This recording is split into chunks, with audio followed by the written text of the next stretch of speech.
Let's just make sure all our settings are great. Okay, so thanks so much everyone for being here. We have a beautiful snowy morning in Western Colorado, which is just really welcome as it has been a very dry winter so far.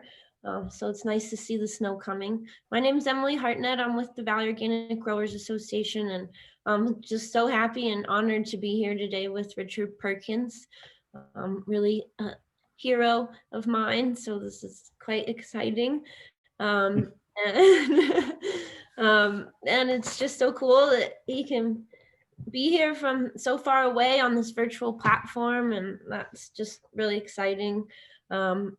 Most of you who are here have probably read Richard's bio, but he's a really amazing leader in teaching and regenerative agriculture. And you can see the photo he has up of this beautiful farm here. So just thanks so much, Richard, for being here today. Just a few small housekeeping things, if everyone could keep themselves muted.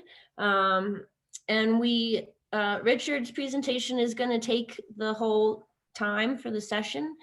And so if you have questions for Richard, you can type them in the chat and I will save them. And then Richard's going to do a Q&A at noon. So you have to go back to the agenda and then sign in to the roundtable with Richard Perkins at noon for an open Q&A. So that's really great for Richard to stay here with us that long.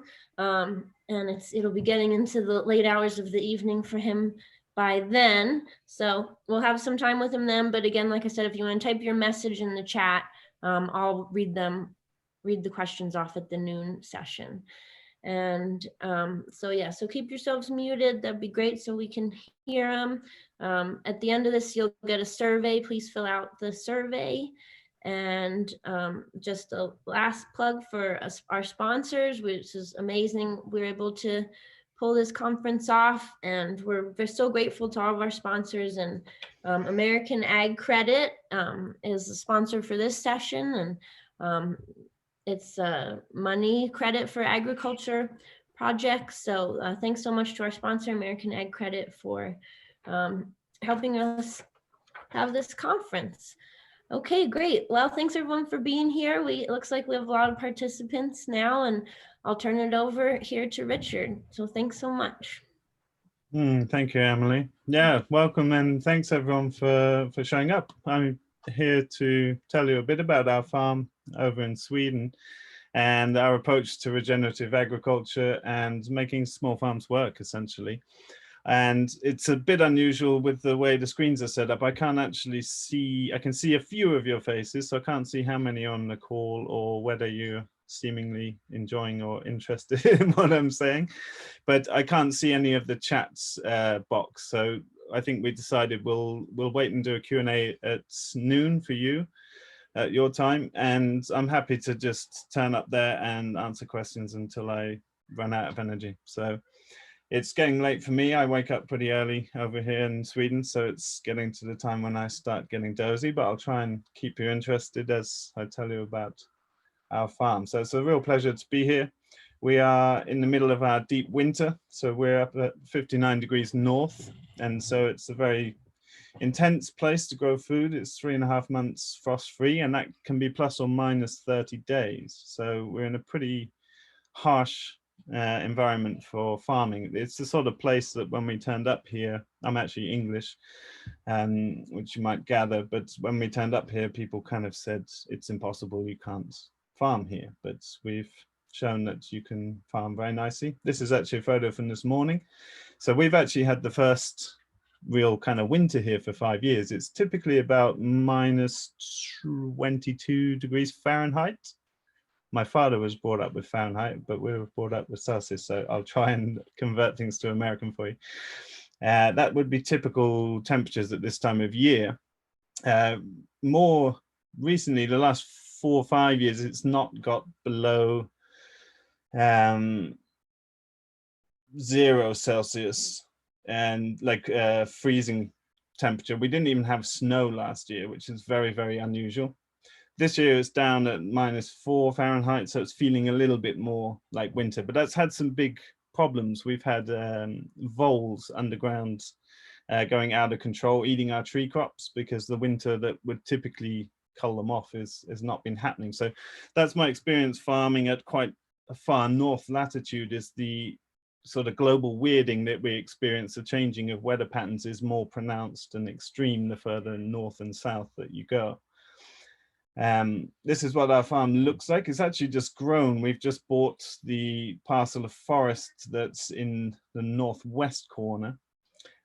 So the farm is now 32 acres in size, about 11 acres of pasture and 16 acres of forestry. And we're producing nearly all the revenue from about 10 acres of pasture, essentially. So this is a farm that was basically unvalued as a piece of farmland. It was used by a couple that were homesteading to produce their own food. They were doing horse-drawn grain production that you can see in the foreground here. And the house has got very little value. It would have been ripped down by most people and a modern house built in its place, because it's just an old wooden house with not particularly good insulation. So this wouldn't even be considered a farm in Sweden. It would just be considered a place to have a summer house for someone in Stockholm, whatever. So it's quite remote as far as Sweden goes. We're kind of right in the middle of Värmland, which is known as the dark forest kind of municipality. It's very remote for Sweden.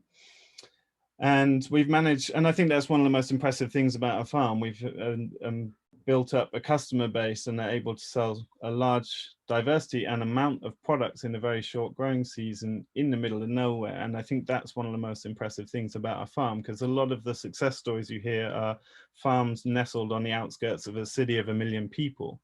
But within about 75 kilometers of us, there's, you know, a town of 70,000 and a town of 20,000 people, and that's it. So it's been a great success as far as that is concerned.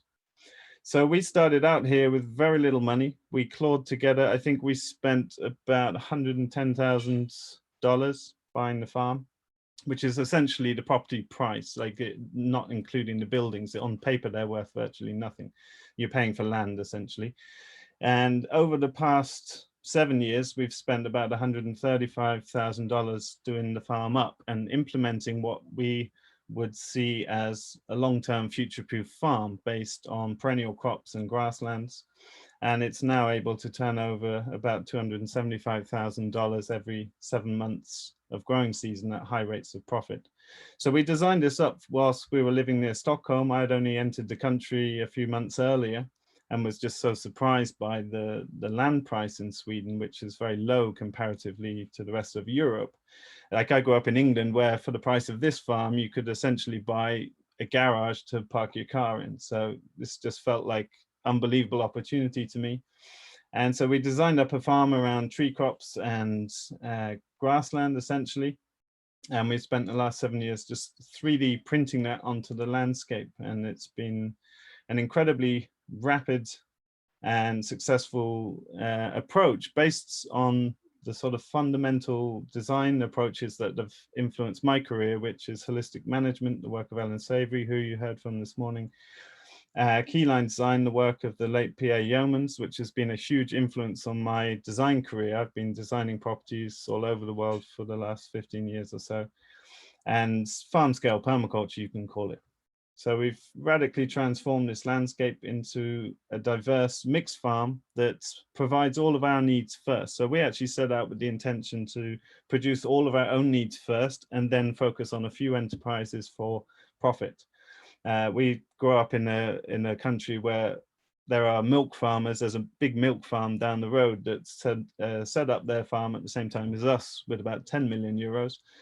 And they go and buy milk in the store. And that's quite common in many parts of the world, where farmers are producing commodity crops that they don't even eat. And that doesn't make much sense in terms of resilience for us. So what guides us and how I define regenerative agriculture is, number one, it must be soil building as its fundament. If you're not building soil and you can't demonstrate that you're building soil, then you can't really call what you're doing regenerative. And I'll show you how we've managed to do that in different ways on our farm. And in my mind, it must be managed holistically. And what I mean by that is specifically referring to the work of Alan Savory and holistic management. And that's an absolute fundamental starting block, as far as I'm concerned, for designing farms and food systems for the future, is getting clear about our holistic context and managing holistically. So this is the first time we've had a decision-making framework that deals with the complexities that we as farmers must work with, the complexities of ecology and economy and society. And obviously we need to try and mimic ecosystem processes and try and localize inputs and outputs as far as we can in the practicalities of competing in a what's now global food market. But also what I mean by that is local decision making too. And I think that's an understated part of the local food movement, is local decision making. Where I am in Sweden, I'm an Englishman in Sweden who's an expert on pastured poultry, and I've got someone in Brussels who's an expert at paper pushing, who's telling me how many days old my broiler chicken has to be before slaughter. And they've never even raised the chicken, and it just doesn't have any relevance to the breed of chicken or its welfare, etc. It seems like arbitrary numbers. So I'm also working with people at different levels to start influencing our agricultural policies that are written for industrial models that are outdated. We need less oil, less money, less debt, less infrastructure. We've been running our farm up to this point without a tractor or any expensive machinery that's beyond human scale. And I'm a big advocate for being certified by our customers. So we do everything to organic standards or exceeding organic standards. We only use organic feeds, but we have no interest in jumping through other people's hoops. And what we want to do is direct market straight to our customers and invite them into the farm and educate them, because that for me is the basis of local food resilience. And obviously it's got to deal with social and personal issues as well. It's got to be good for us, good for society, good for the ecology, and good economically. So we started out by designing the landscape through keyline design, which is one of my specialisms and one of the main people in Europe working with this. And this is based on the work of Pierre Yeomans, who gave us a subsoiling tool that's kind of like the Rolls Royce of subsoiling tools, and a geometric patterning of our landscapes that deals with energy efficiency based on an order of priority of how long lasting things are in the environment. I'll mention more about that briefly. But basically good farm design starts by accurate mapping. So we use LiDAR mapping and drones. So consumer drones that we can take beautiful photos with are also now able to produce very accurate 20, 30 centimeter contour maps, 1 foot interval contour maps that we can use for precision water management of our farms into the future, which is fantastic. So we start by understanding the relationship between water flow and the landscape, because all the landscapes in the environment are made up of these 3 primary components, which are main ridges, and primary valleys that you have on the back of your hand here. And they're important to understand because water flows in a very precise relationship to that. So water flows in an S-shaped curve through the landscape, which is why springs and streams are in valleys and ridges are relatively dry. But the trouble with that is ridges make up the majority of all landscapes because they're much bigger components than valley structures. So Yeomans had this problem. He was based outside Sydney in Australia, where his properties, he's dead now, but his properties are still there, functioning as gravity-fed irrigated systems, very beautiful, ahead of their time development. So Yeomans put together the first integrated land planning system that we ever had, well before any of the other things that came through permaculture or any of these things. So back in the 50s, he developed incredible properties that are still functioning today. And water is the most important element to manage on a farm because we're 70% water, so all plants, so are all animals. And so it's the limiting factor of agricultural production. And it will be the case that we will fight more wars on planet Earth for water than ever were fought for oil or other resources like this. And property prices will be entirely dependent on the ability to catch and utilize water. So it's an incredibly fundamental part of our land design. It's the first bit of land design that we do, is securing water for the long term. So on a field scale, the way that we do that is we use this basically Rolls Royce of a subsoiler. So subsoilers are found in every continent. They've been used for over 100 years.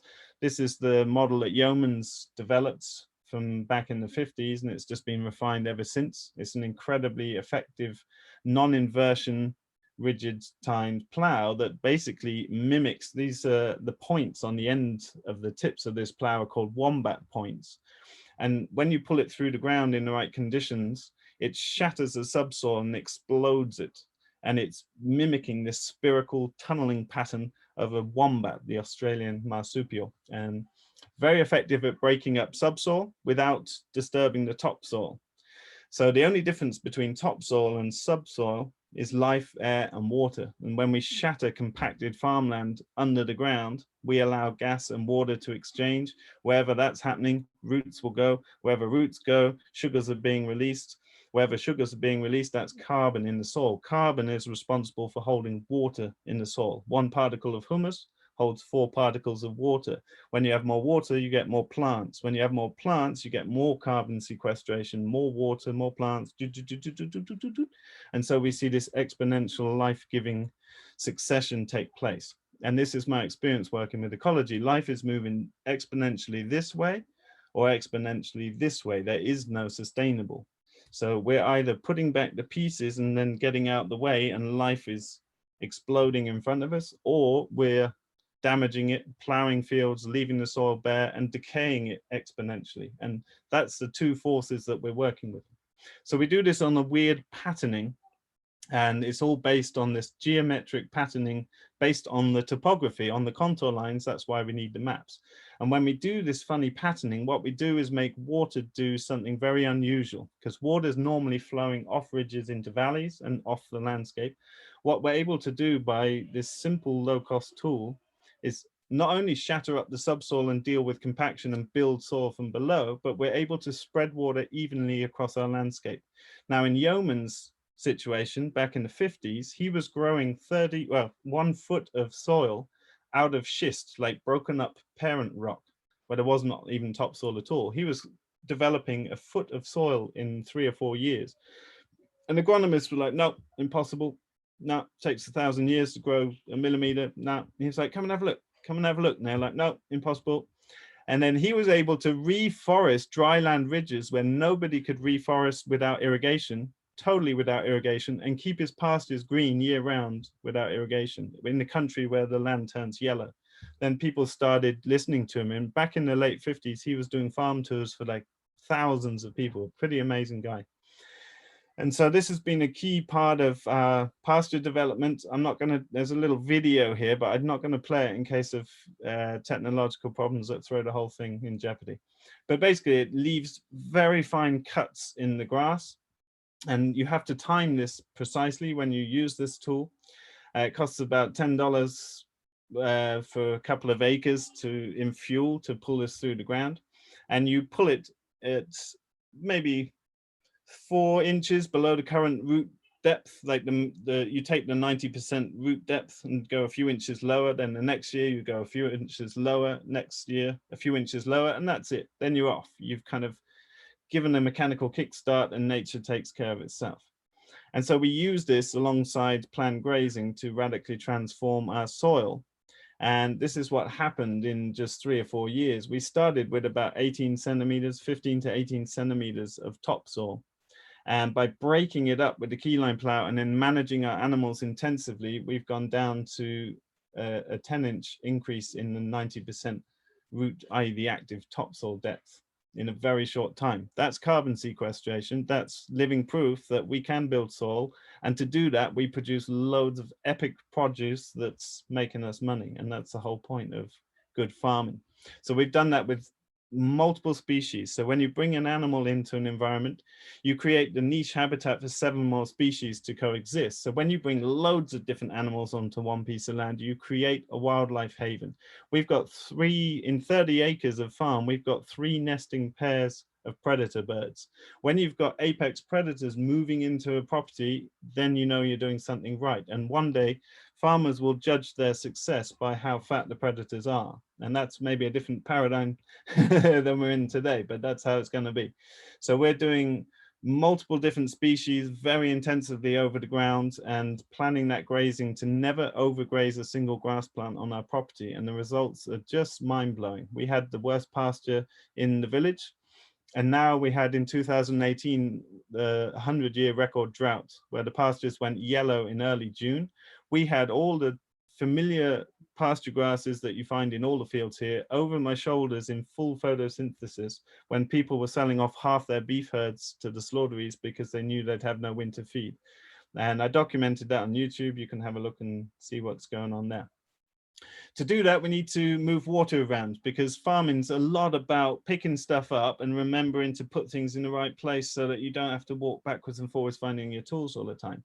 And one of the biggest things that we need to move around is water, because we need to move animals constantly like they do in nature to allow them to eat a whole array of food, not just cherry pick the sweetest leaves that they will if you give them a whole field. We want them to mob graze essentially and eat everything. We want them to shit and urinate all over the entire space, a small space that they're in. And then we don't want them to come back to that space until the grass has recovered, which is between 20 and 35 days here. And so to do that, we need a reticulated ring of water around the farm so that we can plug in these simple 100-meter, that's 300-foot gas hoses, so we can take water to wherever the animals are. Most farmers, probably the same in America, leave their animals in fixed stocking rates in big fields and overgraze all the grass plants and degrade their soil and resources, and then end up telling their kids to go to the city and get a real job. But that's not how to farm. Right? Farmers have become technicians, and that was my experience at ag school. Farming is now about being a technician.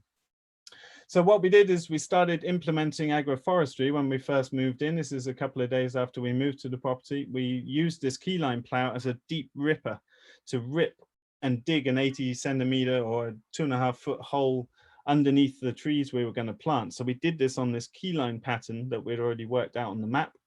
And then we pulled a vegetable bed former to make nice planting surface for tree systems that will stand up over the pasture surface. And so that's about a week after moving onto our farm, and we've already put down a skeleton that means that even if we're not here in 100 years' time, you have to use this land in a sound pattern, as it were. We have to pattern our farm somehow, and this is, P.A. Yeomans gave us the optimal way to lay out farm planning. So this is putting in tree systems of mixed berries and fruit trees that survive up here in this extreme climate. And that little inset image, you see water sitting in the middle of a ridge where water never sat ever before in history. So we've changed the hydrological structure, but in a very gentle, intelligent way at very low cost, whilst dealing with water distribution across the land and dealing with compacted subsoil. And that's been quite radical for tree establishment and for pasture development, as we'll see. We then pulled the keyline plow in the gaps in between, as you can see here, and started planting our tree systems, and then running poultry and grazing animals in between. And they're quickly growing up, and they're providing about $30,000 of produce and hardly taking up any space or getting in the way at all, because they have been planned in an easeful manner that works with fixed width farm machinery or fixed width animal pens or fencing or whatever it is. And they get the benefit of the fertilizer from poultry moving through, etc. And you get this land equivalent ratio of about 1.4 to 1.6 in European agroforestry studies, which go back over 4 decades now. If you have 1 acre of pasture and 1 acre of forestry, if you combine those two together, you get 1.5 times more productivity from the same area, essentially. So there's basically every farm I've ever been to, bar 1 or 2, has had enough trees. There's always space to put trees into our farmscapes for extra crops, for shelter, for forage, or for firewood, or for any other means that we might want. So that's all very nice, and poultry is going on in between, but half our forest is actually forestry. And in Sweden, what they mean by forestry is vertical stacked up toilet rolls. It's monoculture spruce plantation. It's not forestry at all. It's got a diversity of 1. That's not a forest, is it? So this is what most of Sweden looks like. People say, oh, the beautiful forests of Sweden. It's like, this does not look beautiful to me. And when they cut it, they clear cut it like this, and it's definitely not beautiful. It damages the hydrological cycles and causes major problems. This is what the top of our land looked like when we moved in. Has no value to us. And so we brought in nature's digging machines. And these are old heritage Swedish pigs that can stay out in -40 Fahrenheit. And they're pretty effective at turning ground over. And then we rest that land and bring in the gut flora and fauna of the pastoral animals.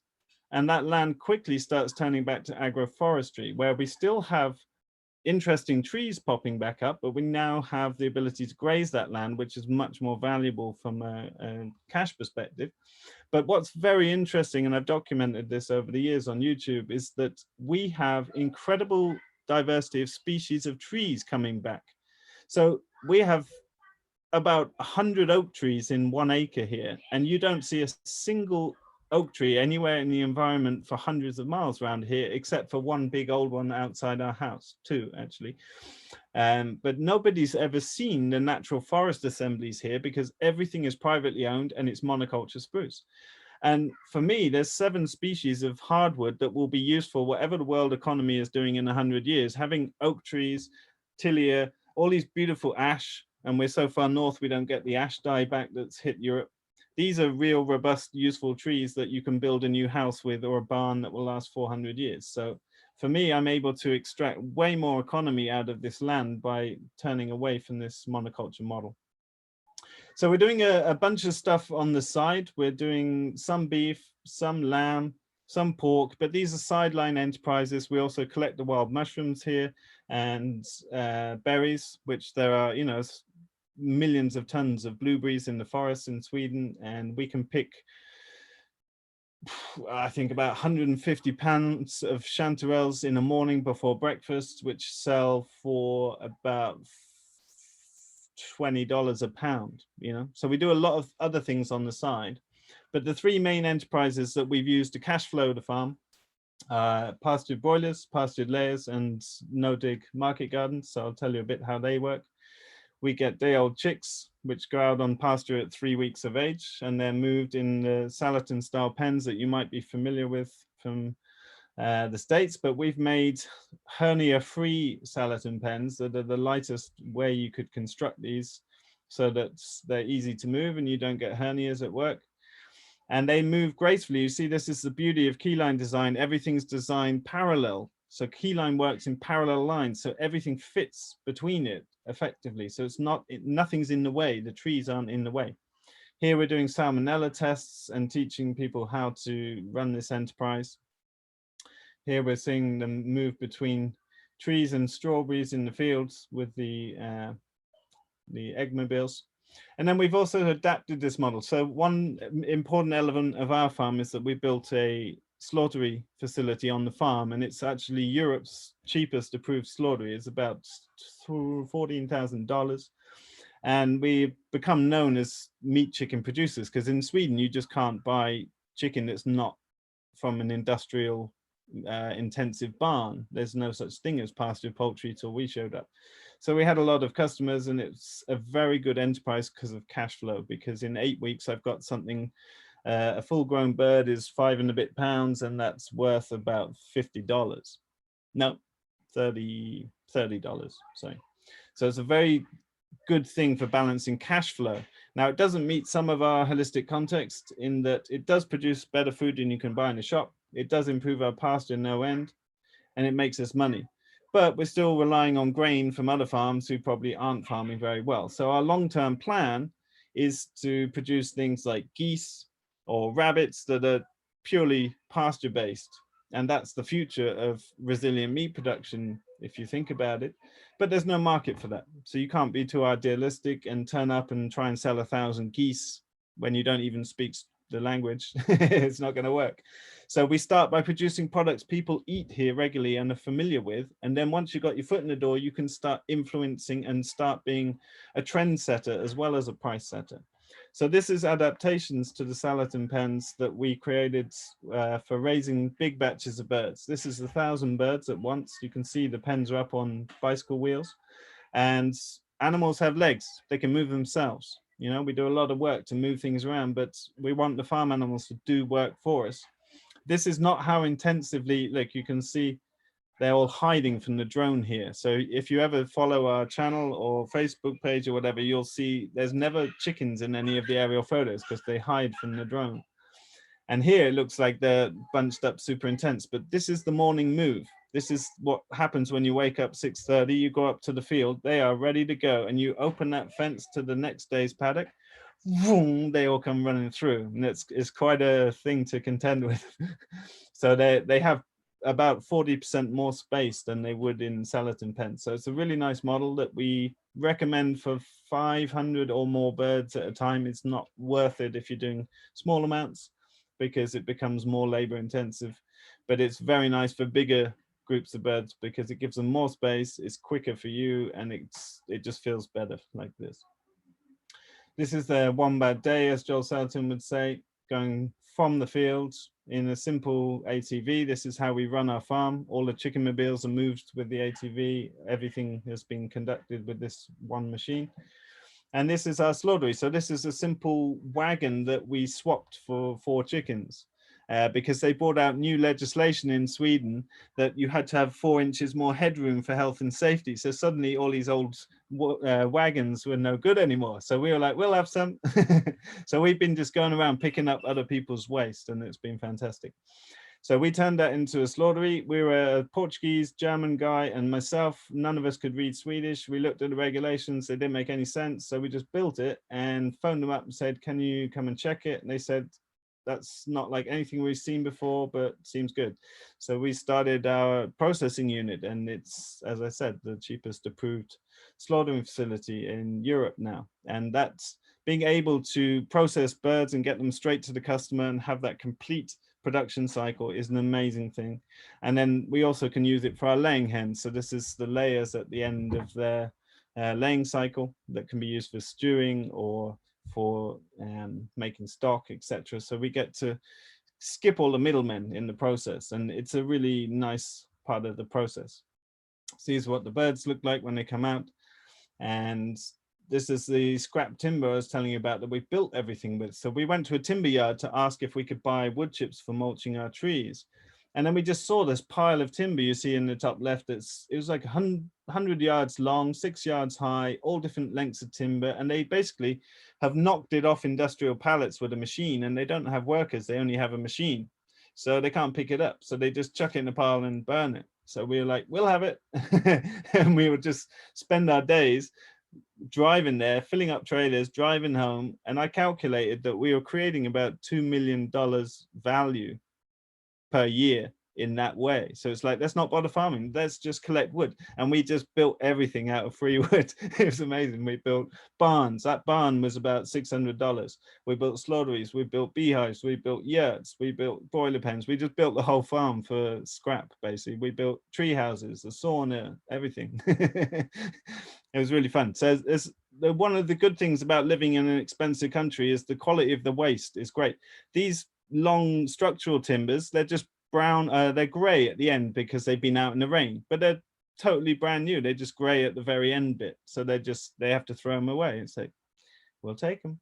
So it's always good to have someone there on collecting free resources. This is a lean-to greenhouse that we use for starting the seedlings for the market garden when it's -30 outside. We built this for like 1,500 euros. It's got glass from the Stockholm police station, so it's made of bulletproof glass. So it's actually like the shelter we'll go to if Armageddon's going on. We'll go to our greenhouse.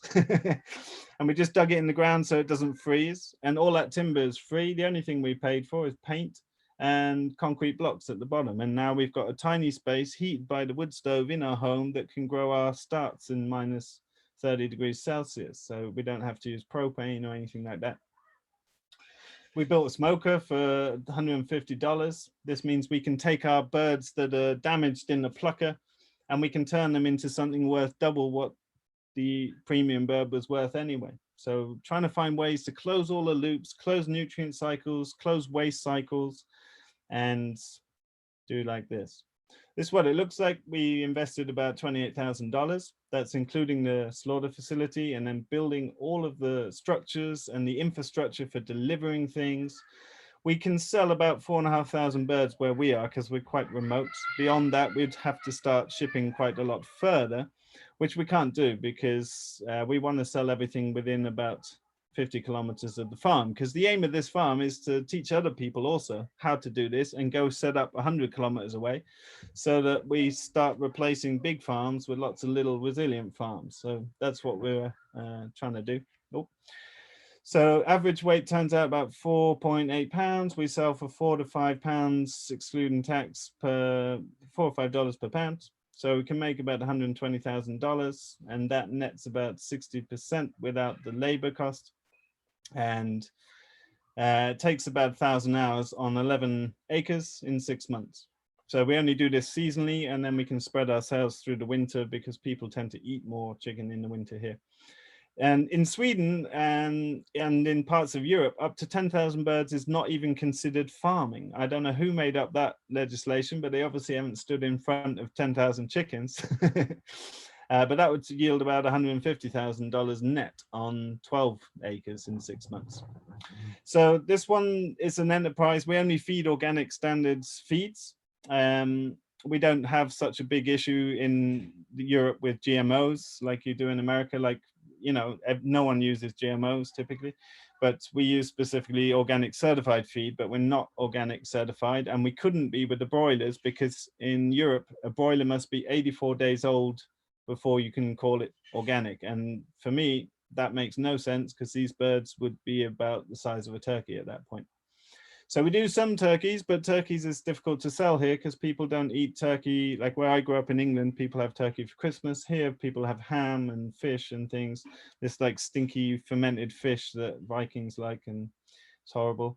But I love turkeys. They're even more fun and even more profitable than broilers. They've got a lot more character. They're a lot more ferocious. They eat about 40% of their diet from pasture. This is about 1 hour after moving them. They've just devoured the pasture here, and you can see the previous days move. They're ferocious pasture eaters. But the trouble is most people don't know how to cut up birds anymore, and most people have tiny ovens. So you can only sell them at about 5 kilos. What's that? 12, 14 pounds. And you can sell them quite well for nearly $8 a pound. But 50 years ago, everyone knew how to cut a chicken or a turkey down into parts, but nowadays nobody knows how to do that. We even had a school group come, and the teachers, headmasters, we showed them around the school. They wanted to do a big contract for chicken of a couple of thousand a year. And we gave them 50 chickens as a sample, and they came back a week later and we said, how do you like the chickens? And they said, kids didn't like them. We're like, why is that? They're like, because they had bones in them. We're like, how old were the kids? They're like 16 to 18. So, you know, that's where we are. We're in a country where kids at school think that the milk tanker comes to the farm to fill up the cows. So that's the way it is. I guess it's probably like that in America too. Then we've got our next enterprise. One of my favorite enterprises is our pastured eggmobiles. So this is a design that I came up with because we needed to be able to move it with an ATV, and it's been copied now all over the world. It seems to work quite well for people. And it's basically made out of an old caravan chassis and bits of free scrap timber that we had lying around, and simple rollaway nest boxes. I think in America, you have to clean your eggs by law, right? But in Europe, you're definitely not allowed to clean eggs. So you need to have clean eggs.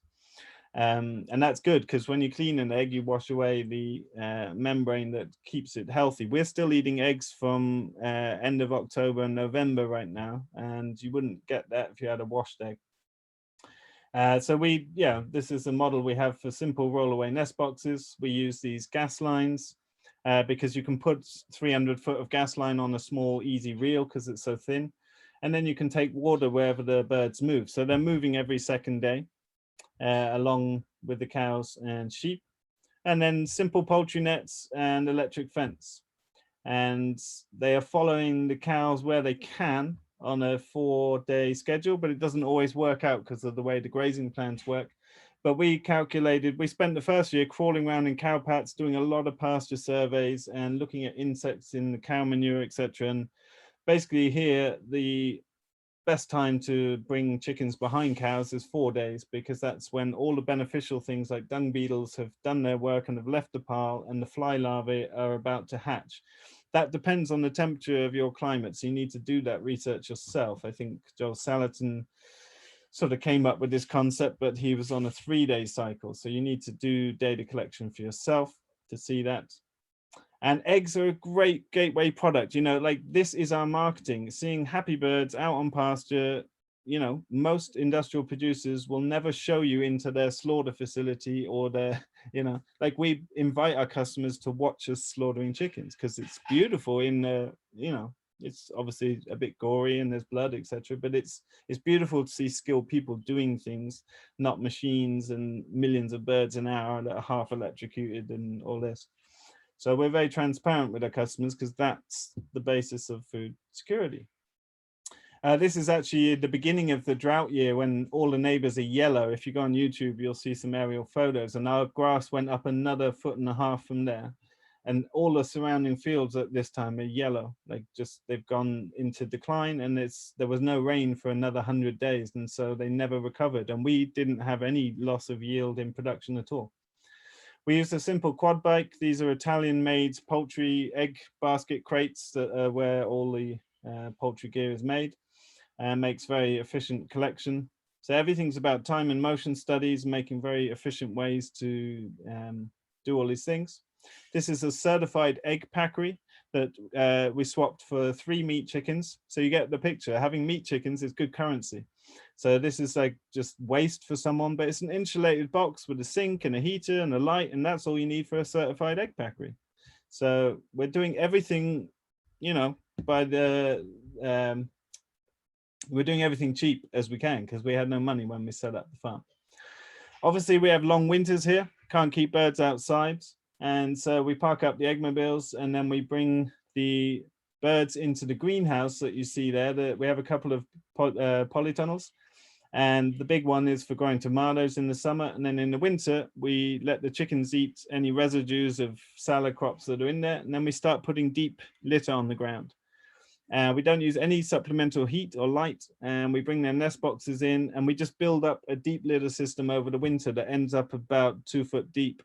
And that's then composted in windrows. So in the spring, we cull this flock and we get another flock straight out on pasture because their production will start dipping, and economically it's not worth keeping them, especially if you can sell the bird as a stewing bird, etc.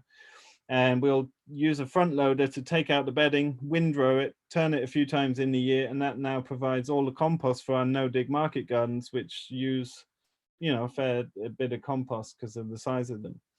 Those birds then culled. Here's some shots of turning that around, and then there's room for 1,000 tomatoes in there. So this space actually produces more value in the winter through egg production than it does in the summer. And that's really important part of integrated farm planning, is making everything produce value as long as possible throughout the year. This is a very, very cheap and a complementary enterprise. We've built these eggmobiles for about $1,800 each. So $11,000 has got us 3 eggmobiles. That's enough for 1,050 hens for certification reasons. All the nest boxes, egg packery, fences, energizers, da da da da da. So that's about the maximum we can have where we are, is about 1,200 birds. Beyond that, and it's a bit like in the drought, we saw that our land can't take any more of that in a drought year. We get an average of 85% lay throughout the year. We sell eggs at $41 excluding tax. So it's fairly, that might be expensive for some parts of America. I know people in America that sell for more than that. It varies quite a lot around Europe, but this is kind of like a standard price for pastured eggs here. And you can sell the meat to cancel the purchase cost of the bird, essentially. So the birds, you know, the price you pay for them, you can get back through selling them. So that kind of equals out. And net's about $130,000 on about 50%, 55% without labor. I'm saying this without labor because it helps people to, what I did in my book, Regenerative Agriculture, is try to do a comparative analysis of all the different main farm enterprises you might want to consider. And I've left labor out, but included the labor time because I'm basing it on the assumption of like, hey, this is you and your husband or you and your wife doing this. So it's like, this is work that you can do in a normal work week and the value it creates. If you want to employ someone, this is what it looks like over there. So that's the way I've tried to formulate that for ease of comparison, because they take very different amounts of time, obviously. So this one doesn't take very much time, 700 something hours on 11 acres over 12 months, but 5 of those months are inside in our climate. We're not going to scale that. We could if we used our neighbour's land. We're not going to, but this meets EU organic certification. We're using organic feeds, etc. And then we come to market gardens. So you're probably all very familiar with market gardening. Some of you will be more or less familiar with no-dig market gardening. What I mean by no-dig market garden is not what some of the American no-till market gardeners say when they're tilling, but just not very much. I'm talking about actually not tilling at all. So this has been lawn for 100 years. This is just all kinds of different ages of horse manure put down straight on the grass with cardboard put under the pathways. We set this garden up with no intention to run a market garden for money. This was a home garden because I actually went to ag school for vegetable production. That's how I got into farming back about 20 years ago. And it was the most rubbish paid hard work I could imagine. And so I went looking for other types of farming that are better fun, basically. And I came back round to it through like seeing the advancements, people like Jean Martin, and people are bringing better tools, better planning. And then I just tried to apply better soil care. And this model has been mimicked by people all over the world now to great success. So I think this is how we move vegetable production on, is take the best planning, the best tools, and apply the best soil science and the best thinking on that level. Because as far as I'm concerned, most market gardening hasn't evolved in decades. It's the same old story, and it's hard to call it sustainable, let alone regenerative. And I think the only way we can do that is bio-intensive production in diverse farms, using the materials to produce these beds, creating the material on these beds through other enterprises. And yeah, that's my thoughts on that. Standardized everything. That's very important with veg production. Everything must be standardized lengths. We do 30-foot beds. It doesn't matter how long they are, as long as they're all the same, all the materials are the same, so that every time you plant a crop or fertilize a crop, everything is just the same. And that makes the incredibly complex and annoying job of planning a garden as easy as it can be. It's hard to plan a garden, especially when you have, 3 months where you don't have frost. I've got friends up in Norway who have frost every day of the year. And I think they eat more meat than potatoes, to be honest. We're using very intensive spacings, and we're using wood chip in the pathway to A, deal with weed issues, B, soak up excess moisture, because this is land that was all underwater. It was all compacted clay. This is where they parked forestry machinery for years. And so we wanted to have something aesthetically beautiful, because that's part of marketing, that's nice to work in. We wanted to have not sloshing around in mud. So, this is you can walk around in shoes at any time of year here. And we didn't want to have weeds, and we didn't want to wake up plant pathogens. So tillage and the application of any chemicals are what wake up most plant pathogens. And there's a very good reason for that ecologically. So it doesn't matter whether you're organic, biodynamic, shamanic, whatever. If you turn soil over and dig it, you're waking up your own plant pathogens. Farmers tend to always make their own problems. And the only way to do this is to not till at all. And I've been growing vegetables like this for 20 years with great success. And it's beautiful as well as functional. We spend about 2 or 3 hours a year weeding a garden that's 1,500 square meters. I don't know what that is in square feet. We'll get to that, the slide at the end, because I did convert it for you. But it's basically, we don't do any weeding because the gardens are squeaky clean. And this is the road where you come into the garden. So it's the first thing you see.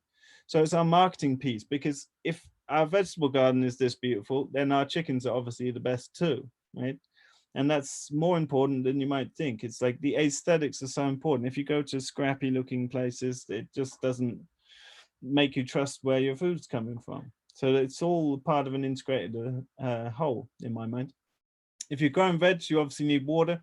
Now we have a very small well next to the house. It's definitely not enough to run a slaughtery, feed livestock, and run a market garden. You need about what is it? It's nearly 2 inches a week of water. And if you can't get that through rainfall, you need a water supply. So we actually designed a farm. That farm design I showed you at the beginning had these ponds on there, but we never intended to build these ponds for a decade because they don't produce much value. They just cost lots of money. But when we scaled up the garden and decided to make it a commercial enterprise, then we needed to fast track the building of these ponds. And that's the beauty of A, having a farm development plan, and B, having good budget planning, is that you can very easily move things around to make big decisions confidently like this.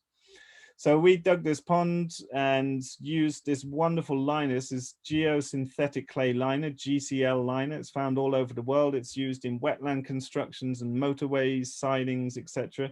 It's bentonite clay sandwiched between 2 layers of geotextile. It's about $5 a square yard.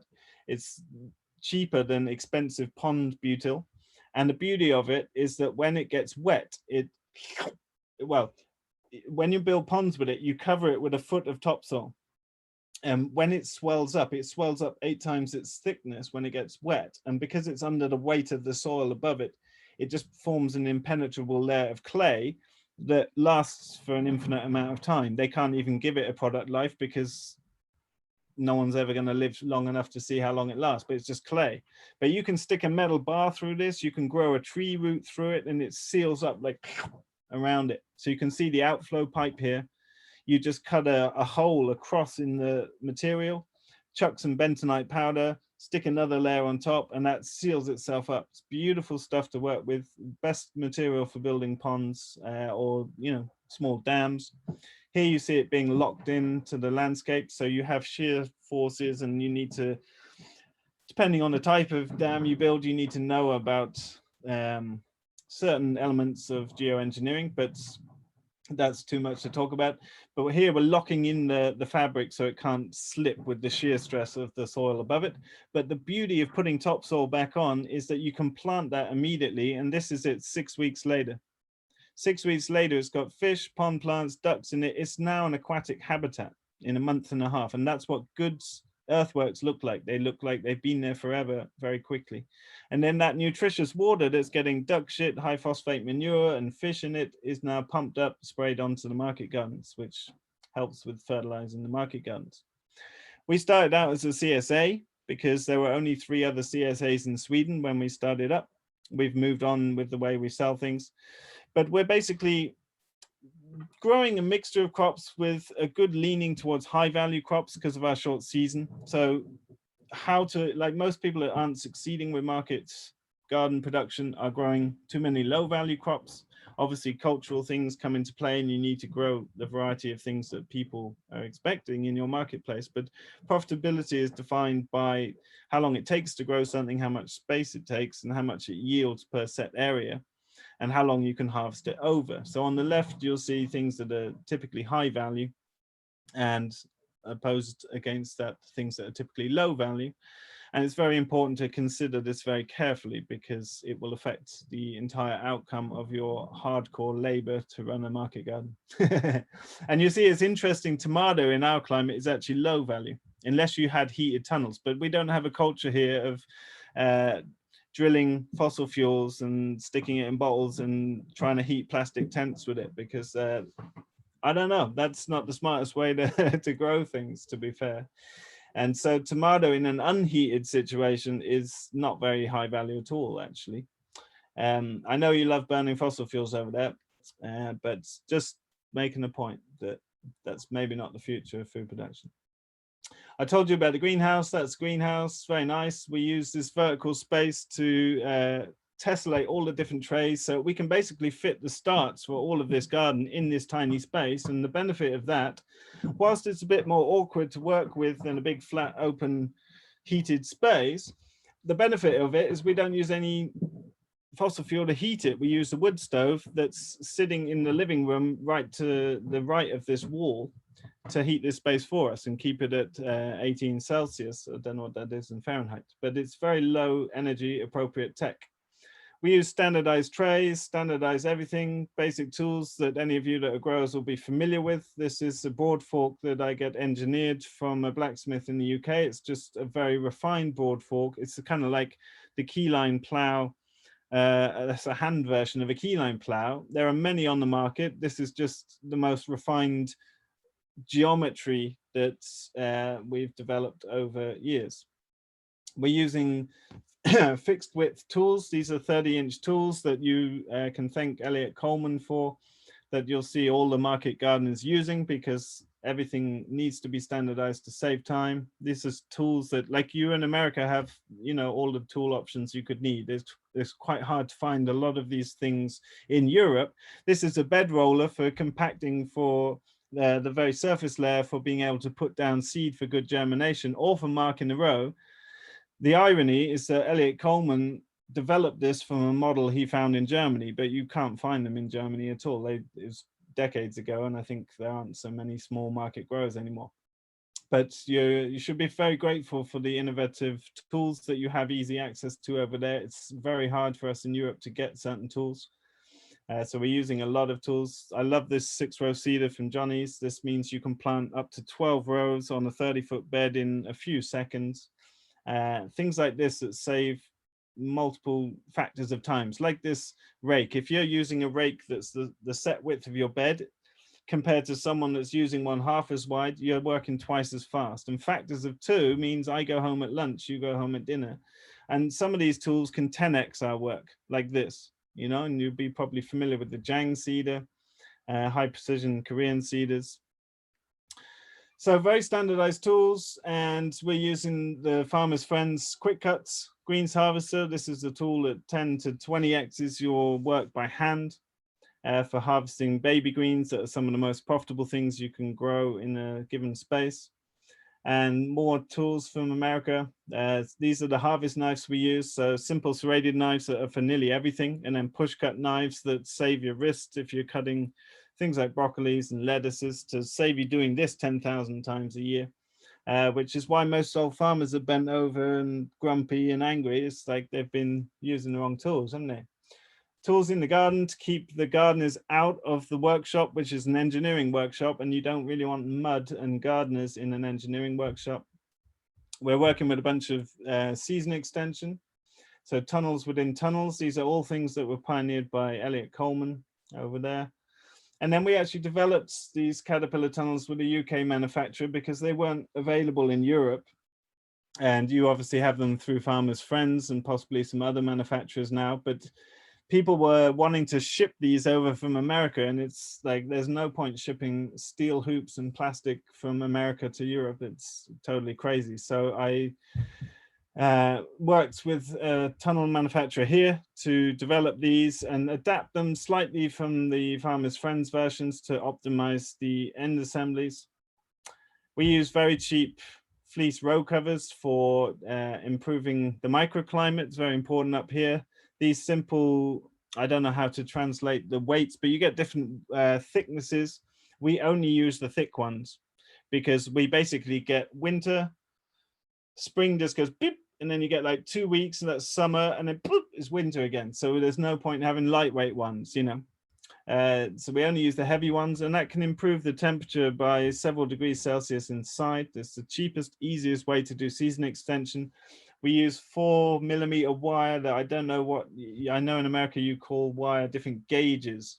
Whatever 4mm is in gauge wire, that's the best wire for making hoop covers. You cut it in 1.5 meter, what's that, 4.5 foot or whatever, and that makes a perfect hoop for a bed. It's very cheap, very easy. Everything's standardized, so everything fits every bed. And then this is basically the extent of our pest and disease control. So we use insect nets that are small enough for flea beetles, because that's a major problem in Sweden. And then we have cabbage butterflies too. And most people in Sweden have big slug problems. This Spanish, the murder slug it's called, it's an invasive species, but we don't have any where we are, because I think we're so far out into the forest that they haven't got here yet. But we don't use any other chemicals or any other pest controls except some diatomaceous earth that we'll put on brassicas as we seed them out. And we use compost teas and a whole array of other things, but as and when we can be bothered, basically. So it's very clean, everything works well, the soil is in absolute top health, and so we just don't get pests and diseases. The only problems I've seen are rust spots on the beets leaves, the leaves of the beets, and that's not really a big deal, is it? Last year I started seeing weeds come in that were tree seedlings, and they're not very hard to get out, and once you get them out and disturb them, they're dead anyway. So it's a very resilient system, and it leads to very healthy plants, and when you have healthy plants, they don't get sick, and that's the basis of market gardening efficiently. We built a simple wash pack station. So bear in mind, this is a deep snow winter, so we need somewhere to park the vehicles. So this space is multifunctional too. And so this is a garage in the winter, but in the summer it transforms into a wash pack station where everything comes from the field in bunches to these simple screens. It's washed, it's dunked, and then the chiller is a big 20 cubic meter, I don't know what that is in cubic feet, 20 cubic meter walk-in chiller running on a CoolBot. And that's at the end of this assembly. So product comes bunched, it's washed, it goes straight into the chiller that's running on low power.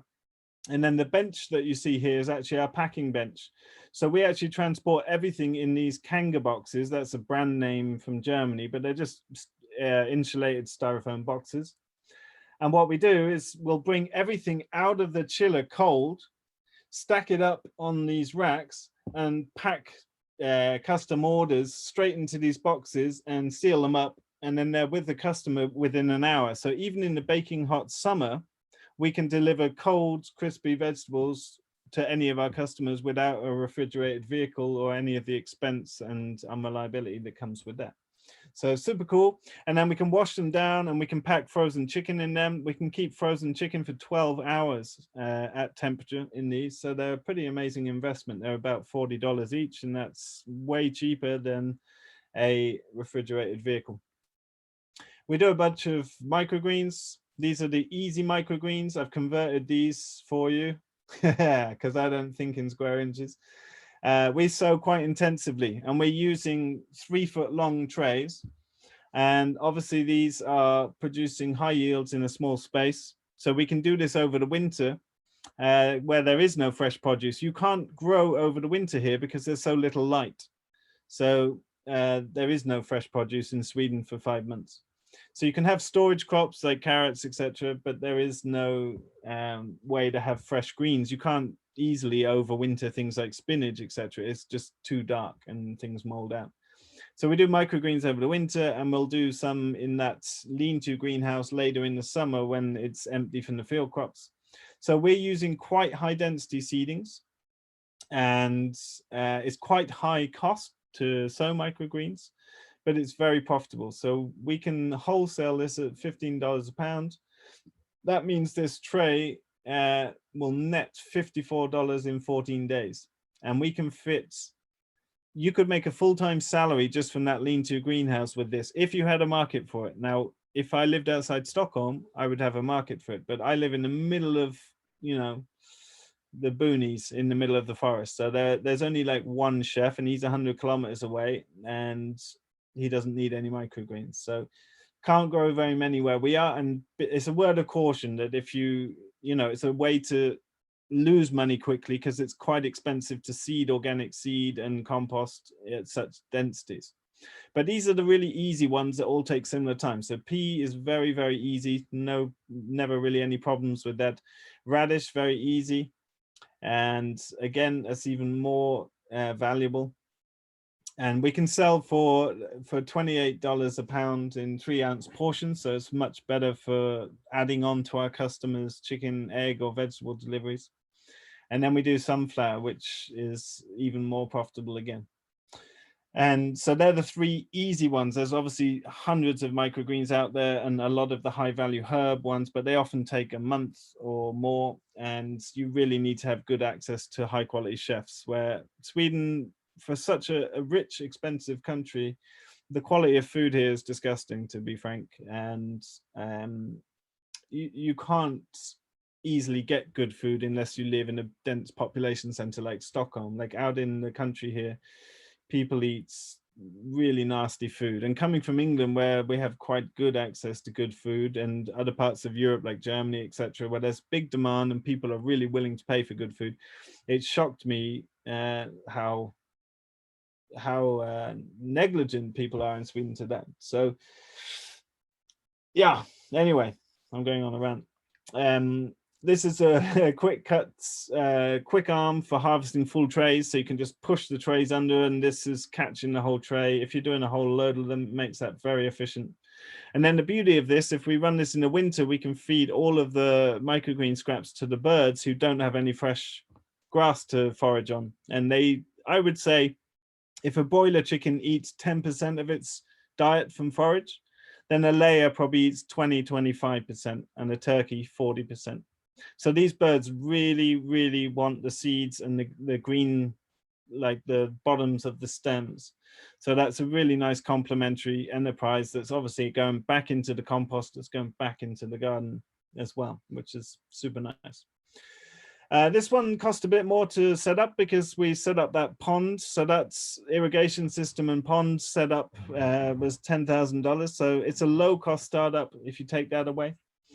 We can average about $4.50 per square foot, and we do about $12,000 of microgreen sales over the winters. You could achieve $5 to $7 a square foot in an 8 to 10 month growing season, which is what some of our students are doing down in Germany, etc. That's like the high end of market garden production, I would say. It takes about 2,000 hours over 7 months. And we have about 16,000 square feet. There you go, 16,000 square feet. And this meets EU organic standards for the production. Now, some people have issues with compost application, but we had the organic EU certifiers here and they were fine with it. As long as plants weren't grown in containers. If you can't grow an organic plant in compost in a container, that's not organic. But you can put the compost on the ground and that's fine. Regulations are, oh, we'll not get into that because it's too much of a, yeah. Selling products, selling's half the work. I want to tell you briefly before we wrap up how we've approached sales. So from the very beginning, we had an open farm gate. That doesn't mean the farm is open. It's never open, except on open days when we want it to be open. I have not got time to sit around and talk to someone for half an hour who's buying a dozen eggs. It's not worth my time. So we're very clear with the protection of our space. We invite people in and give them our time freely several times a year in our open days, but they're not welcome to just show up randomly and take our time because we're busy. We are managing multiple complex enterprises and we need to have efficient ways to sell. So what we do from the beginning is invite people in and we tell them and we get them excited. We have old ladies in their 80s crawling around, putting their fingers in cow pats and looking at bugs. They've never done that in their life. And they're getting excited about it because I'm excited about it. And, it's really fun to bring people in. And most farms in Europe now have danger signs like you have in America, like danger, keep out, this is a farm. So we try and reverse that and open up the farm and build up customer lists, educate people, really explain to them, trying to put some of the technical side of it into layman's terms, as it were, but get them excited about it because you wouldn't believe the success of this. People send us photographs of their breakfast all the time, of their eggs, because our eggs are the best eggs. And once you've got the best eggs, then probably your meat chicken's the best chicken too. Oh, yes, it is. Well, then your vegetables are obviously. And something Joel Salatin says that is absolutely true is that it's much easier to find 10 customers that will spend $1,000 with you than finding 100 that will spend $100 with you. And that's so true in our experience. It's really easy to add products and sell them to the same array of customers. So we put the time in from the beginning to build relationships and to educate people and invite them in and make them feel part of it. And we can obviously do some sales like that, but it's not very efficient. So we always, from the beginning, started with pre-sales and subscriptions, like a CSA that you have for a market garden that's very common over in America, where you can buy your share for the whole year up front. But the trouble is, in Europe, they messed a lot of them up because they got bad reputations for, like, 8 courgettes and a withered bunch of carrots in the corner. And it's like, no, that's these are customers that are willing to pay you before you've even proved what you can produce. They are the best type of customer you could possibly have. So you better deliver more than the value they paid for if you want them to come back. So if someone paid for like a $30 box, then put 35 goddamn dollars of value in that box, because I think people have created bad names for that over in Europe.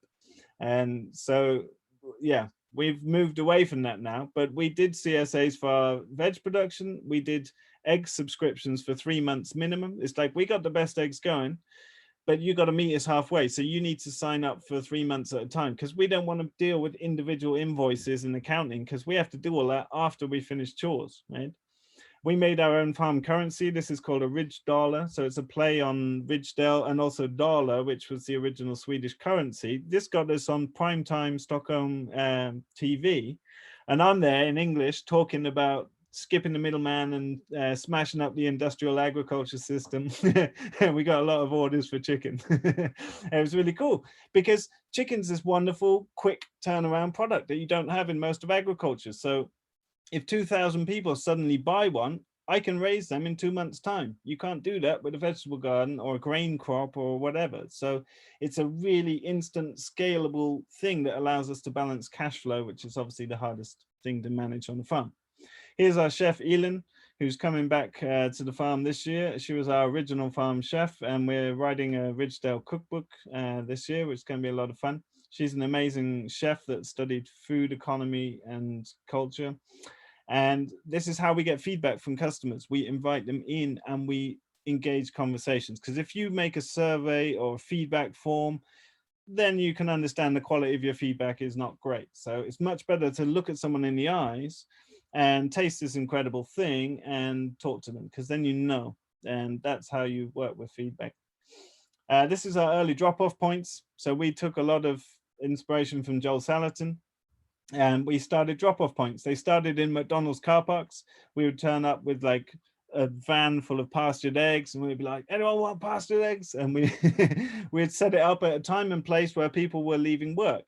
So the time people leave work, on a central road through town, and we started these subscription drop-offs like this. So we were able to come and drop loads of produce in 30 minutes flat, convenient for the customer, convenient for us, get back and manage all the stuff we had to. And then the Rico phenomenon took over Scandinavia. This was developed in Finland some years ago. There are now 500 Rico rings around Europe. Some of our students have taken them to America, Canada, South Africa, North Africa, and other parts of Europe. This is basically a pre-sold farmers market on Facebook. So you have a producer group that do admin in the background, and then you have a public group.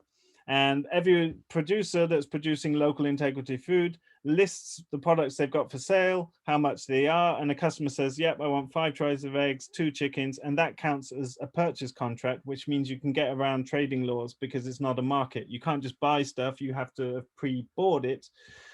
And this has been incredible. We're just getting to time now. I'm just going to tell you a few more things about this. It works on a critical mass of producers, because we've been inviting other producers to sell with us at our drop-off points, and it was too unusual for them. It worked really well for us, but when Rico came with a banner over it, as it were, people jumped in, and it basically brought everyone's customers to us. So this is in our local town. There's 70,000 people in this town, about 50 kilometers away from us. There is nearly 15,000 people who have gone onto Facebook and joined this group consciously. Right? It's like 1 in 5 people in the town is exposed to our products. It's amazing. And so we're able to turn up, drop $5,000 of products in half an hour, zip, back to the farm, moving chickens again. So it's incredible. I recommend you to look it up. I haven't got time to tell you more about it now. Maybe we can talk more about it in the Q&A. If you'd like to find out more, you can visit us one day when the world normalizes. I wrote a book called Regenerative Agriculture that goes into a lot of depth of the finances and how to run all these things. There's a lot of free stuff on YouTube. If you can deal with my bad filming and editing, there's a lot of detailed info there. And we're writing a bunch of new books. So we're writing a Ridgedale Farm builds book this year, which is detailed CAD drawings of all the structures we've built so that people can build them easily for themselves. And I've started a series of books that's running on Kickstarter right now. If you're interested in hearing about young pioneering farmers starting around Europe, and then I might move it to other countries if the series is successful. So you can find out a bunch more there. There's loads of free resources. If you want to buy our book or any of the paid resources, you're welcome, but that's up to you. But I hope that's interesting. I think that brings us to time, and I will be back in 15 minutes for an open Q&A. I'm more than happy to talk about anything we've heard about. So I'll see some of you there. Thank you so much, Richard, for that was amazing. That was just an incredible presentation.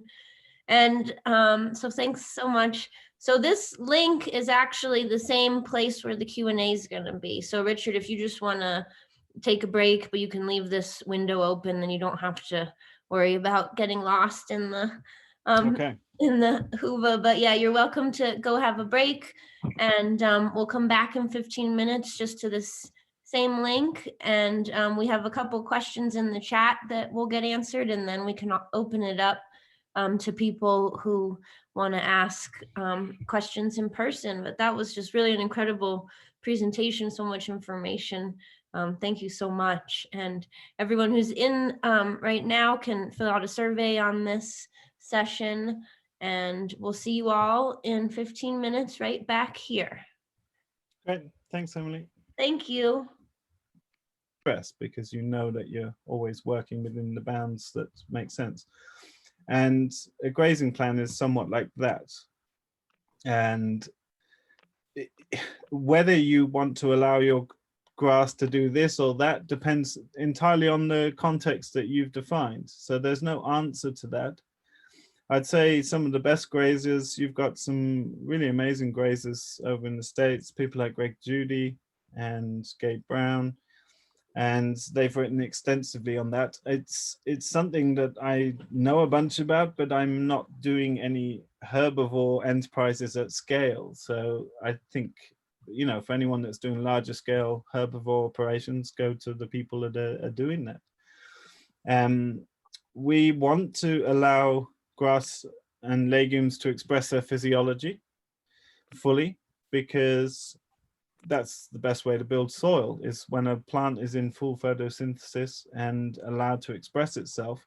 Whatever you see in the aerial mode is happening under the ground too. So I have pasture grasses like Timothy and Coxfoot and orchard grass, and they probably have different names, but we have very similar grasses. Other than the prairie grasses you have in some states, we have, you know, very generic grasses, but they will express themselves to 6-8 feet tall if the soil is in the right condition. They will also grow as stunted, overgrazed fields if you have a fixed stocking rate. So what we're trying to do is allow every organism on the farm to express its physiology fully. And that's the basis for healthy animals, healthy plants, and healthy soil. But there's times when you need, like planned grazing is all about having animals in the right place at the right time for the right reasons. And there's different management decisions that layer up on top of each other. You know, we need often to make decisions that compromise. So holistic management is based on 3 legs. Like it kind of requires you to think that you must be building ecology, building economy, and serving society. And if any of those 3 legs are not stable, then the whole platform is not stable. But often you have to make a decision that's good economically and bad ecologically, or vice versa.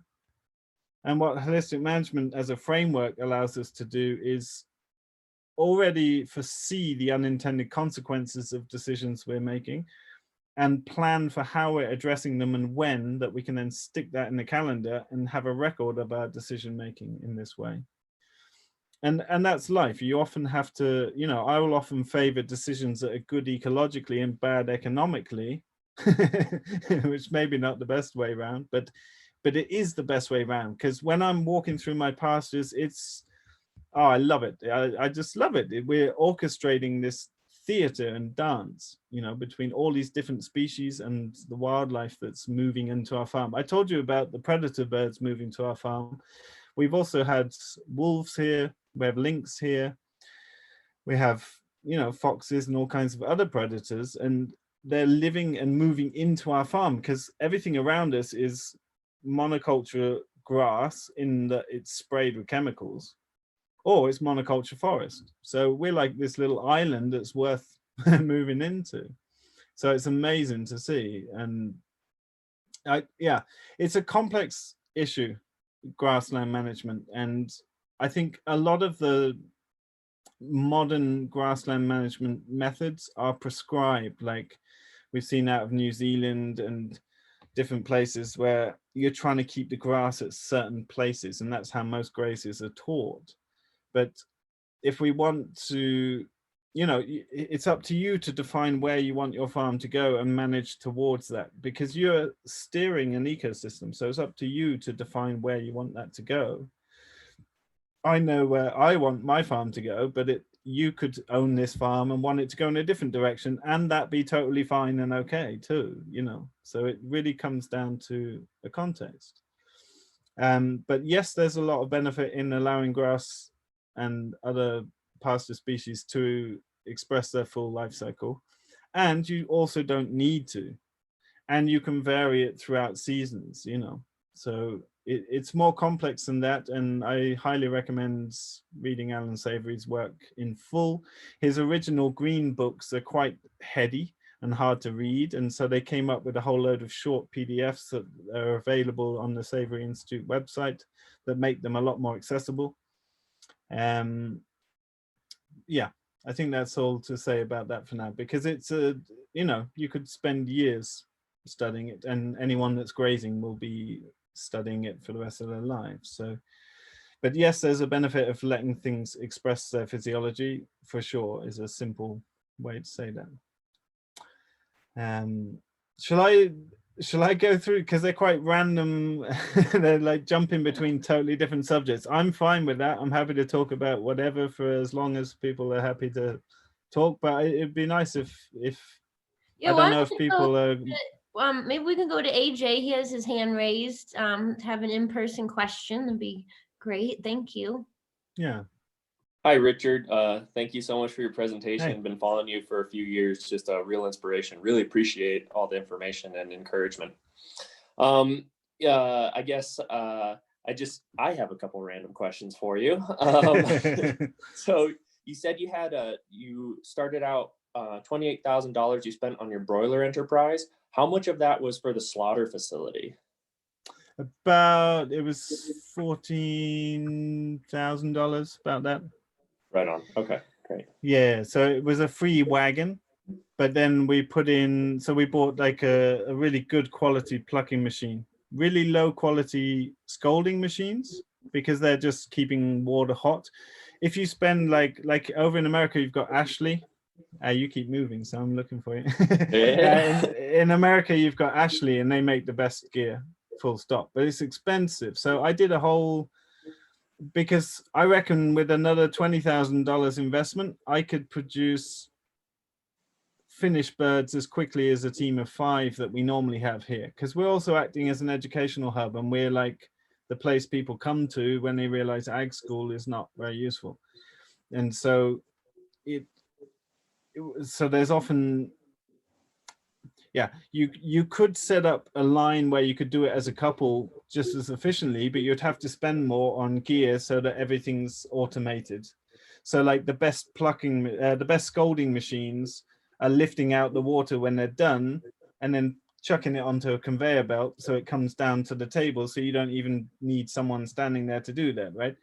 So you can get rid of people by buying better machines. But in our case, we just bought really cheap scolders that just get the water to the temperature. But the trouble with cheap things is they're never as good. So the thermostat is not quite as good. Like, you want the best gear you can afford, but a scalder is one place you can skimp and then get a really good plucker, because these Chinese pluckers that you see coming all over the world now, they're all from China, they're all from Alibaba. They're rubbish. Like, we bought from a German firm, they're about $1,500, but it's like, we get clean chickens and it will last for 20 years, you know? So a plucker is, you need a good plucker. And then everything else is pretty generic, hose pipes and things like metal components that you can clean. And a good chiller is the other main thing. So you want to consult a chiller company. You need like a blast chiller because you're bringing carcass down to temperature, obviously. So you need high power for that. And you need to visualize where you're at and where your business might grow to only buy it once. So we started out, we already had a chiller on the farm, and we started out with that in the slaughtery, but it was only enough for like 200 birds, and we quickly went up to like 350 a week. So we had to buy another chiller, and that bumped the cost up. But that's what sets your capacity, because the regulation is not really about what materials you use or whatever. The regulation is about your protocols and making sure you get the carcass down in temperature quickly enough, and you have to prove that you do that. So we'll take the first bird, the middle bird, the last bird, and measure in the deepest breast tissue, and we have to do that every hour to show that you get it down to 8 degrees in 4 hours and 4 degrees in 8 hours, something like this. And with the right chiller, that's very easy, but you want to consult with the company that make them and say, right, I'm going to have up to X amount of birds. That's going to be X amount of pounds of meat at 37 degrees Celsius. I need to get it to whatever temperature in this time, and they'll be able to calculate that for you. But it's really worth thinking where you, like, it's like anything. If you're going to build a walk-in cooler for a market garden, build the biggest one you can afford, because you're always going to want more space. And it's like that.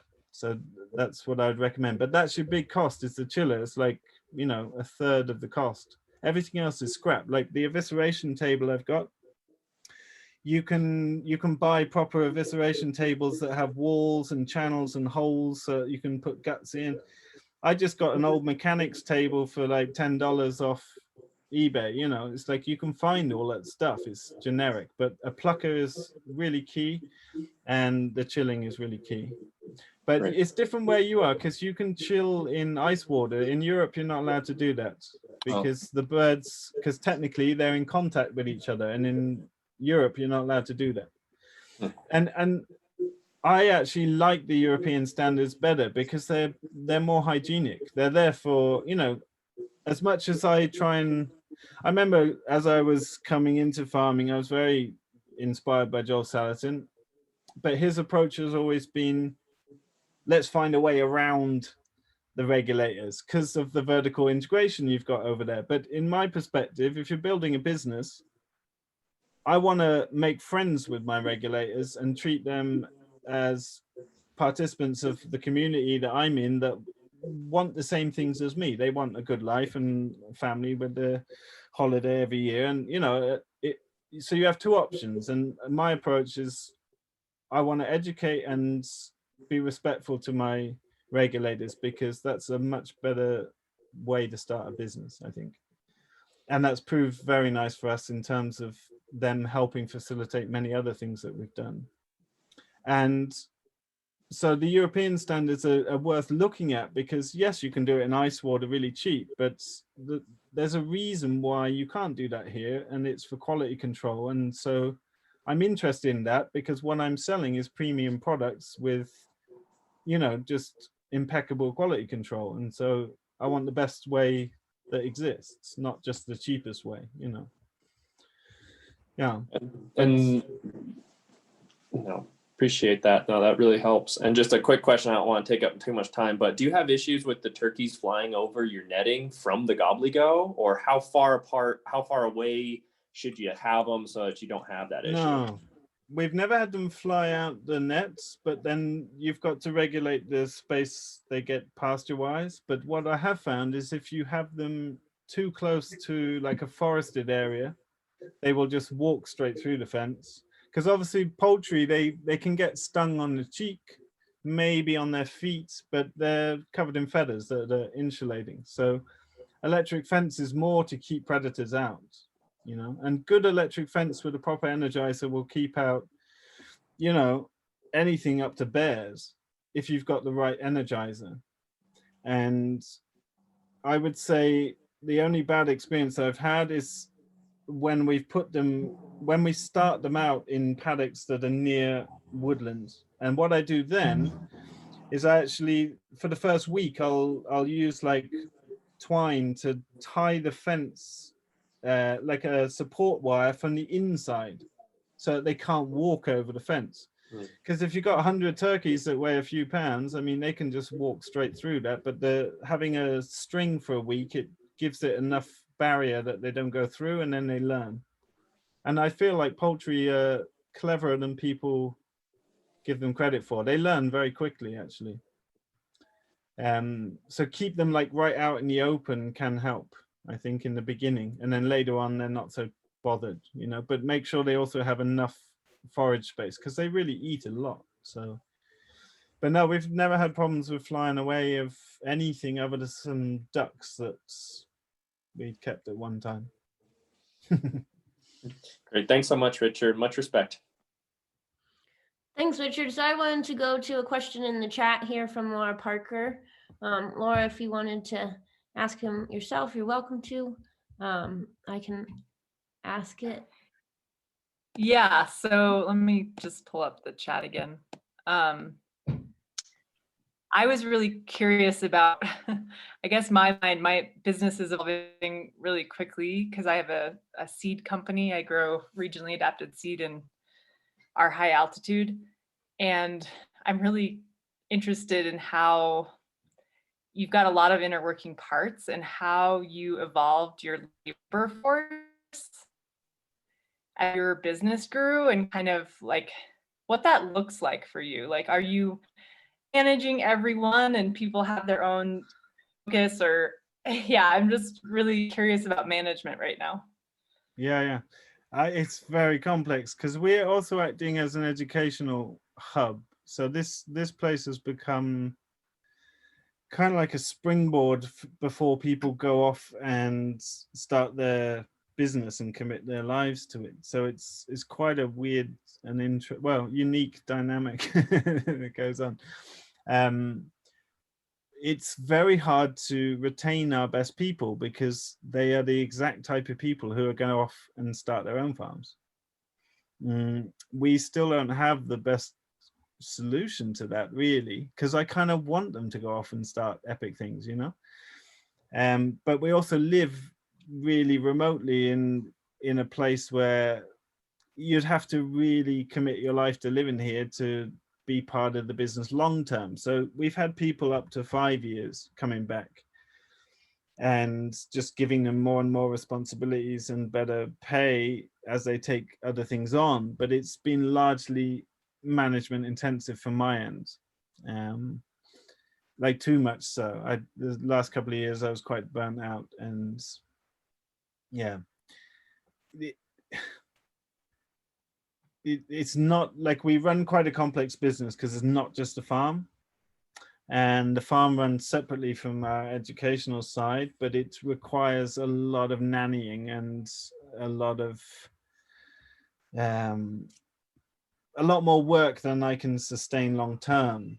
But it's been serving our educational, or my educational sort of objectives, that I've been willing to do that. But as I get older, I'm not willing to do that. So it's hard because, like, to get someone to come and actually live in remote rural Sweden, I mean, like, it's all relative, but compared to most of Europe, we're very isolated. I mean, Europe's very densely populated, obviously, but we're in quite a unique location, and I love it because it's quiet. You know, like whenever I go anywhere, it's like, wow, it's noisy out here. Like, our farm is beautiful. And I like the only way to get people to stay. The thing is, right, because our operations are so complex, it feels like it in a 6-month season, it takes 3 months for someone to become kind of useful, if I can say it like that, you know. And I know. yeah, and so they're not necessarily like helping until a certain point where they don't need nannying. And then I feel like the season also goes with the weather, where it's exciting, it's spring again, and everything's growing and green and everyone's pumped. And then the last part of the year, it's like it's getting really cold, it's getting really harsh weather, and people's energy goes. And that's when I need to put in loads of management intensity again, because people are kind of slacking a bit. And you can't do that with livestock or anything with a business, really. So we've tried different ways, but I can't say we found a perfect way. We've tried like a profit share model. We've tried to, like, we've kind of come to the realization that people are going to leave after 2 or 3 years anyway, because nearly everyone that's excited and useful is the sort of character that will start their own thing and do great. And most of them are coming from abroad. That's a big contextual point, is that Sweden's maybe 20 years behind the rest of Europe, I would say. Where, you know, like when I moved here, there was no pasture poultry, there was no dig market gardening, there was no agroforestry. It's kind of, you know, there were 3 other CSAs when we set up a vegetable CSA. And so in other countries in Europe, that's like 20 years ago that was happening, you know. So that's important for context, is that most people coming here are not from Sweden. That's changing now in the last couple of years as more and more people get interested in this, but that's made it really hard to retain people. And it doesn't matter. I mean, we've paid people exceptionally good wages, but it doesn't, like for an agricultural job, they wouldn't find anything better, but it doesn't retain them because they're typically only able to give that season if they're young enough that they don't have responsibilities. Like they typically don't have a family yet, etc., or a mortgage. So they're, you know, up to 30, 35 years old, but they're about to go and commit their life to somewhere. So it feels like it's an inevitability that they will leave at some point. And it doesn't matter if we can offer them a really nice salary, they're still going to leave anyway. So then it becomes challenging.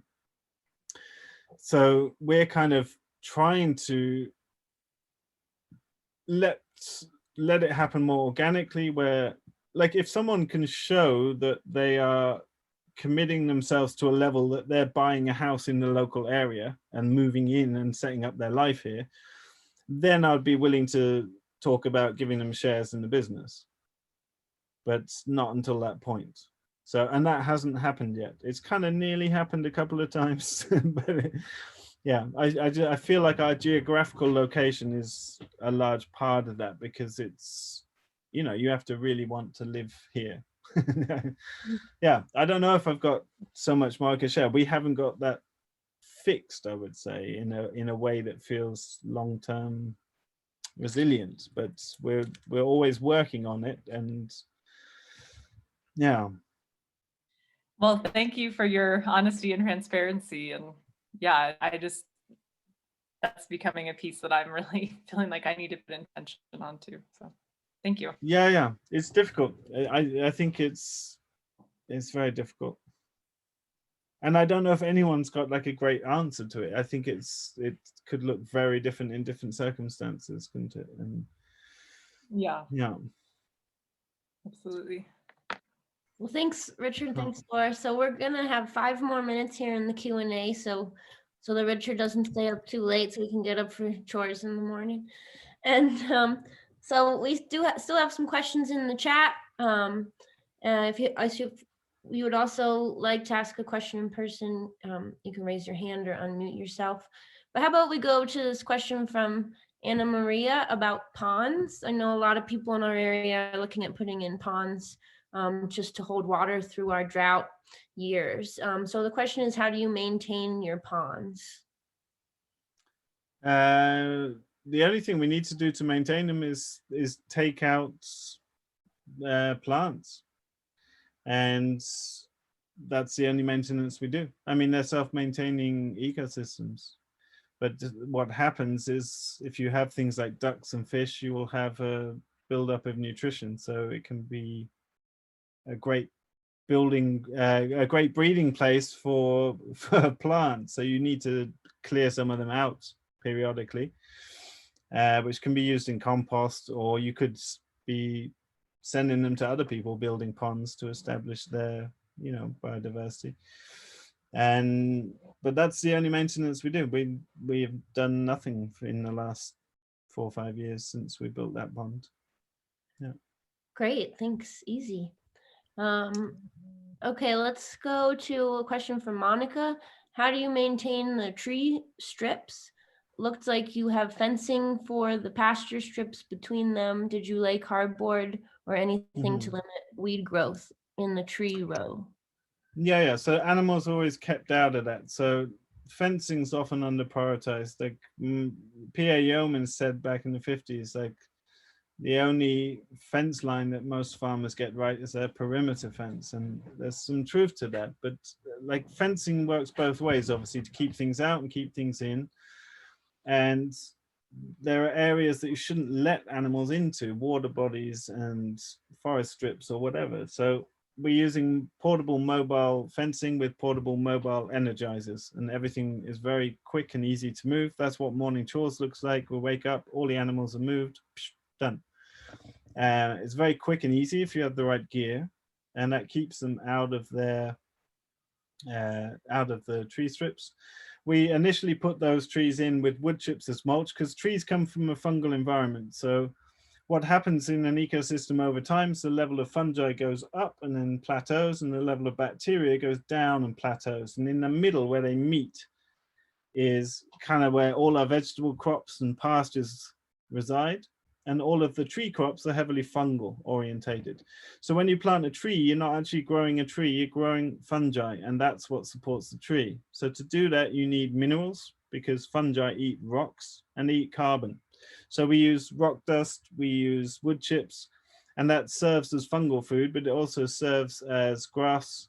It stops grass competing with young tree roots, which is one of the easiest ways to kill a tree, is let grass roots around it. And it keeps moisture in, obviously. So the two things that kill young trees is drying up and grass competing with their surface feeding roots. And then over time, we've often used, like, because we have all that compost from our greenhouse, it's way more than we actually need for our market garden. So sometimes we'll put that onto the tree crops, and we'll just have a trailer and drive along and scooping it out like by hand, and every couple of years. And then now, once trees and berry bushes have established well, you can kind of let it go, because there's enough canopy up there and the plants are vigorous enough that they can deal with that. So that's kind of how we deal with it. Keep animals out, do pruning in the winter, and just give them that first few years to get away without grass competition. Now, you could use things like landscape fabric, or better still would be biodegradable landscape fabric, because that plastic stuff that's woven, that's horrible. You don't really want that all over your landscape. And here in our environment, where we have so many voles, is that they will just tunnel under that and just eat all the trees.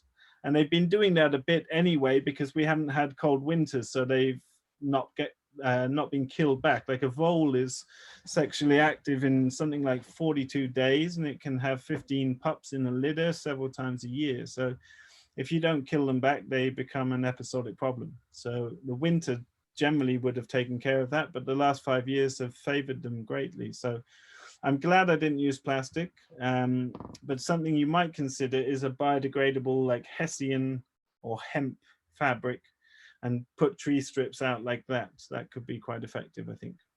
Depends on the scale and labor at hand, etc. Yeah, I just wanted to throw in one more question. We had it from two people. There's in our state of Colorado, there's they're going to start reintroducing wolves, and that's concerning to some ranchers. So the question is, Does wolves have an effect on your operation? How do you handle the wolves?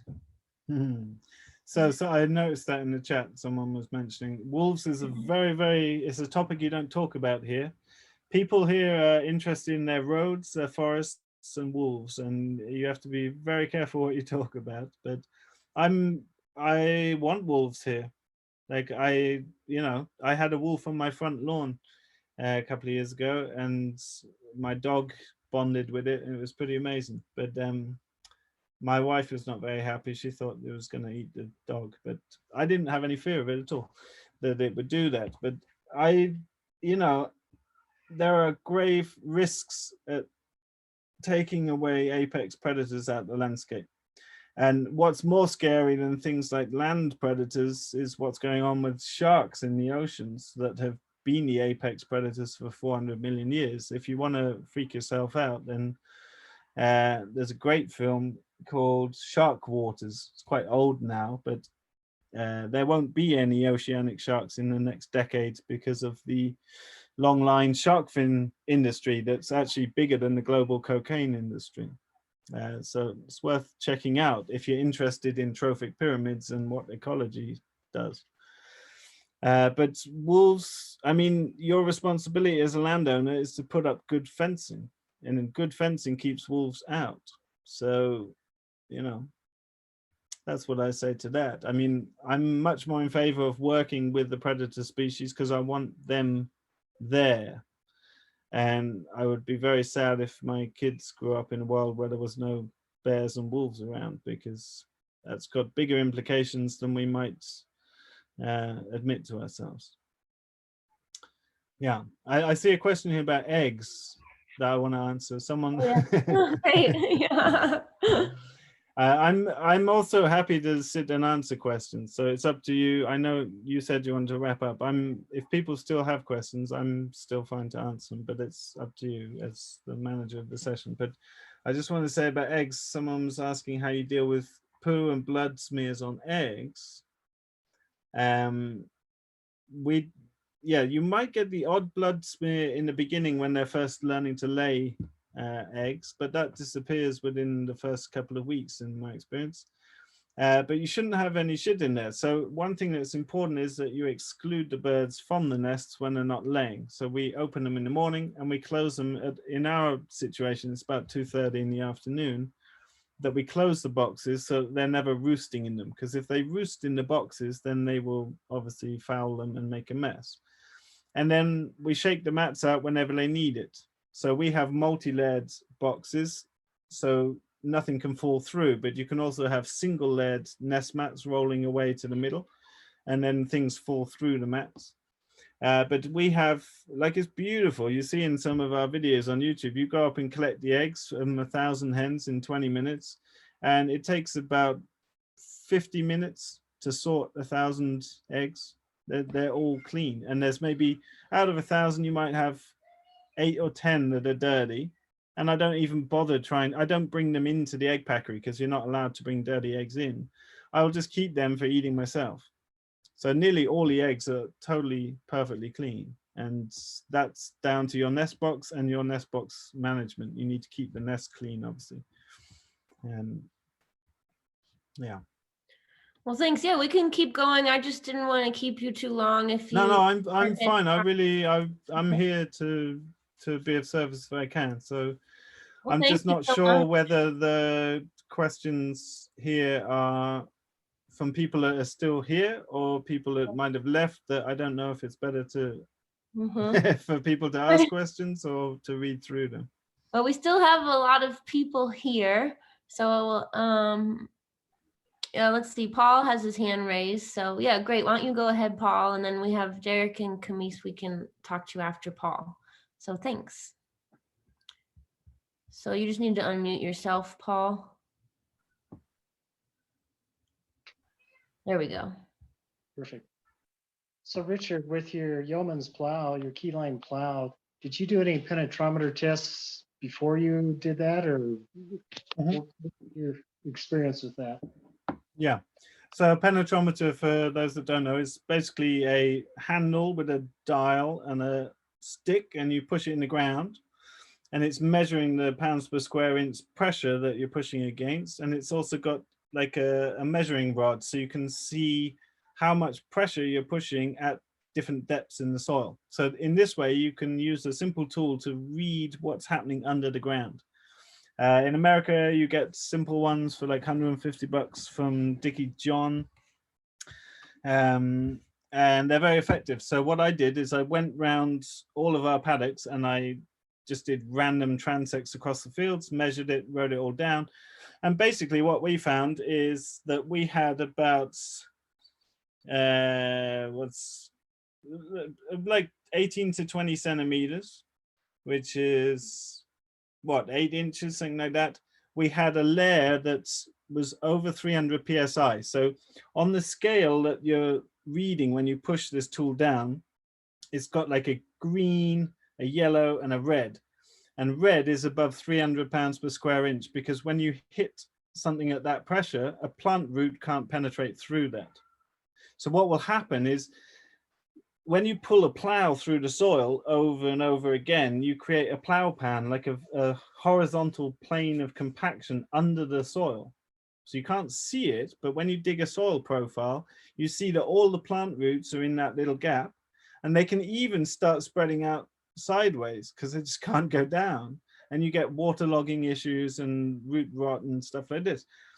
So what I found was everywhere around my fields, about 8 inches deep, I had a plow pan, and I could tell it was a plow pan because it was the same depth all over all the fields, i.e. someone's pulled a plow year after year after year in the same way. And they'd done that. There was a horse-drawn plow, but it doesn't matter if it's horse-drawn or mechanical, it's the same effect in the soil. And then what was interesting is if I pushed through that, then the compaction was lower again. So it told me conclusively that's a plow pan. Our soils are quite unusual because our soils are very young here. So this land was under ice 10,000 years ago. It's very young geographically, and the soil composition within each of our fields is totally different. So we have heavy clay at the bottom of one of our fields that's loam with no fertility at the top. We have clay that's about 8 to 10 inches deep in one field. It's just sand and rock underneath. Like it's all sediment from streams, rivers, ice age. So it's very variable. But I was pretty clear that we had a plow pan. So my intention was take the keyline plow and just bust through the plow pan, and that's a good start. So I just went about 3 inches deeper than the plow pan first time, and managed our grazing holistically with lots of animals. And that's why chickens have become so important. Like I never set out to move to Sweden and become a chicken farmer. I don't even care about chickens. I never even ate chicken till I was about 22. But it's like, it's become such an important tool for small farms because you can have so many chickens in a small space. Like, yes, you can, we've seen Alan Savory's videos, you can go to the most desertified landscapes on earth. If you've got the kinetic energy of 1,000 head of cattle, yes, you can turn that around. But if you've got a 10-acre farm, there's no way you can keep more than a few large animals, and they will make no difference whatsoever to your landscape. So that's where poultry become useful, because you can make good profit in a tiny space with loads of them and drive the fertility in the water cycles forward. And so I'm making that point because I don't think the keyline plow on its own will fix any problems. I think the keyline plow is a mechanical kickstart to be making that work of grazing even faster. And we know for sure that just grazing animals properly restores the worst ground on earth back to perennial grasslands. What I think is that the keyline plow can help accelerate that initial process by breaking up damaged agricultural soil, which is what most of us have. And it can deal with evening out water across the landscape and creating a pattern for farm use for the long term. So it's doing all of that for like $10 an acre. And that farm patterning is really important. I'll just make another point about that, is that, you know, like most farmers around the world drive up and down hills in their machines. Why? Because it's comfier to sit in a machine like this than like this. But that's like a high school engineering project, right? It's pretty simple to fix that problem. And farmers, I've been to farms for consultancy jobs where they have 3 feet of topsoil at the bottom of their field piled up to the top of their perimeter fence, and they're complaining about soil fertility loss. And it's like, it beggars belief, you know, it's like, this is, you know, a 7-year-old child would understand what's going on there. And so what we need to do is follow the landscape and work around the landscape. And what happened in America and Australia, the soil conservation movement and all of the contour farming that came out decades ago, solved that problem. Because when you work on contour, water stops dead and sinks in the ground, and it's not got its velocity, it's not an erosive problem. However, there's a big flaw with working on contours because they're not parallel. So they don't work with farm machinery. They work on extreme mountain slopes very effectively. If you look at, you know, the Far East, Japan, China, Philippines, they're masters of controlling water. And what's interesting is P.A. Yeomans, who was living in outside Sydney, he studied the Chinese mining people because they were sent to the hinterlands to prospect for gold. So they got the worst lands up in the mountains. They had no water supply. And obviously you use loads of water for sluicing the bedrock for finding gold. And they came up with these ingenious gravity fed systems. And that's what he built keyline design from. So it's interesting. But the beauty of keyline design is that geometric patterning of the landscape that we create, it's all parallel. So suddenly it works with a hay rig that's a fixed width, or a broiler pen that's a fixed width. So it's super graceful. So you've got all these benefits layered up on top of each other. And if you think about a big farm with combines and multiple big machines going around that farm for different jobs throughout the year, the fuel bills on those farms can be extortionate. So just the difference of driving around the landscape slightly off contour in a keyline pattern compared to going up and down fields on a massive modern farm, the fuel bill difference will be 10 or 15%. That's like a family gets a holiday or doesn't. You know, that's a major difference. And so all of these beautiful consequences come out of just designing intelligent landscapes. And that's where I really recommend people to look further at keyline thinking, because I've never seen a more sublime design approach in my mind. Thank you. I went off on some tangents, but it's all connected. See, that's the beauty of these topics. One follow up on the keyline. Did you consider injecting biology like vermicompost extract or anything like that while you were doing your keylining? Yes, and that's very easy to do. So you can actually stick that tree, like the vegetable bed former, straight to the back of the keyline plow with a PTO takeoff, and you can be sticking a 1,000-liter tote, what's that, a 200-gallon tote on the back of that, sticking biofertilizer straight in the subsoil. And you can do all of that with a like 80 horsepower tractor. You know, it's amazing. But yes, that's a very common thing. People either are injecting biofertilizers or seeding into the pasture like that. And yeah, we've done that with bioferts, which is a NPK replacement mimicking a cow's gut.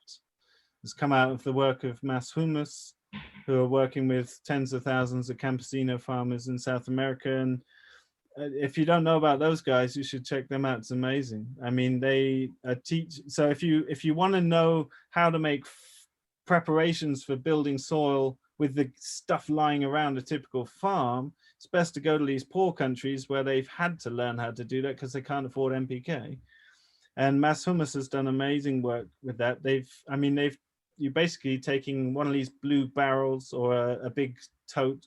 You're mixing cow manure for nitrogen and bacteria with molasses for sugars for the manure, with rock dust for the phosphorus, as well as seaweeds for trace elements, things like this. And it's an anaerobic digestion, just filled up with water, and it's digested for a month anaerobically. And it's basically a homeopathic dose of NP and K, plus all of the trace elements and minerals and growth hormones and plant stimulants that make a plant photosynthesize more to create the nutrition for itself. Right, so everyone knows that plants are leaking out up to 50% less sugars to feed the soil food web to get back the nutrition they need. And so if we stimulate the plant's growth, it can do that for itself. And they went up to Californian vineyards, and these are massive commercial vineyards spending like, you know, $750,000 on NPK fertilizer every year. They took them down to $40,000 in their first year with zero loss of yields. I mean, it's amazing. And there's all kinds of solutions out there like this. And you can, yeah, so you can come along with a keyline plow, deal with water distribution across your land, smash up subsoil so that air and gas moves in water, and you can inject life straight into that subsoil and just accelerate that whole process. It's beautiful. I love it. I do too. All right, we'll go, thanks, Richard. We'll go next to Derek and Camise, and then Jim Parker, I see your hand raised, so you'll be after them. So thank you. Oh, I see, yes. Hi, Richard. Thank you for doing this talk. It's been really interesting. So my question is, my husband and I used to live in Colorado where everybody else does, but we actually moved substantially farther north. We're about 44 degrees north now, and we have about a 3-month growing cycle that can drop down to, you know, about 30 days in any given year. Where do you pick or find the information on the plant varieties for your perennial plants, like your fruit trees and your nut trees? Where do you get accurate information for that? You've got Eric Tonsmeyer is the person you need to. So Eric, do you know Eric Tonsmeyer? You need to know Eric Tonsmeyer. So he wrote with Dave Jackie the edible forest garden manuals years ago, but what he's very good at is putting together massive databases of appropriate plants. And he has a website called Perennial Solutions. And on that, you can find about 30 different websites linked for plant databases all around the world. But he is also in a cold climate, so there's quite a few specialized in that. And there you can find not only information about all the relevant layers of a forest system for your specific climate, like big canopy crop trees to understory trees, shrubs, etc. I mean, you can just literally find lists of every species that's going to grow in your growing zone. And you can then find the sources of seeds or nurseries that sell them. And the best seeds source in the world is B&T World Seeds. They supply 30,000 different perennial tree seeds from all over the world, but they most of the smaller suppliers buy from them and split them into. The annoying thing, like I met this guy in Portugal on a job I did some years ago, and he had built this, he was a really old man, and he had built this crazy greenhouse out of scrap, and he was growing like mangoes and stuff that you don't find in Portugal. And he had this kids atlas from like the 80s that had a jackfruit tree. And so jackfruit's a tropical tree from Southeast Asia. It's one of the most productive trees in the world. It can have a ton of fruit per year. And they don't grow in Portugal at all. So I went to try and buy him some of these seeds because that was like his childhood dream. But they only sold 800 kilos. So like, what's that? 1,500 pounds of seeds. So it's very variable like that. Like you might want to buy pawpaw. That's a nice edible for you maybe. And they might sell packs with like 50 seeds, but they might only sell, you know, 200-pound packs. So it can be quite random like this. But Eric's site's got a lot of great links to databases and resources for you. And he's, you know, one of the world's experts. So, yeah. Thank you very much. It's been really hard to find good information. Yeah. He's one of the best you got there. Thank you. Thanks, Dave. So there was a quick question in the chat here while you were talking, while you were answering Paul's question. Who did you mention as the bio for reference? it's not letting me answer. It's mass humus, more humus. I'm trying to type it, but it's not letting me do it. Oh. But Eugenio Grass is part of that movement from Mexico. And what's his name? There's another guy who does a lot of workshops around it. So they make, you know, how to make soluble phosphorus. I've written a lot of translations in my book about it, because a lot of, like, so you can look up, yeah, that's the one, mass humus. You can find like a lot in the Korean farming manuals. There's a lot of African farming manuals, Southeast Asian farming manuals.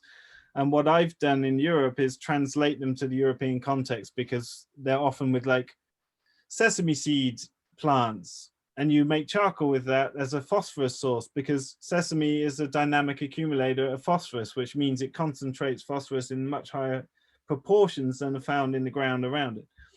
So that's great, but in Europe we don't grow sesame. So what's the plant that does the same job in Europe? And so I've just been translating the recipes to our climate. But you have whole groups on Facebook, like Korean natural farming.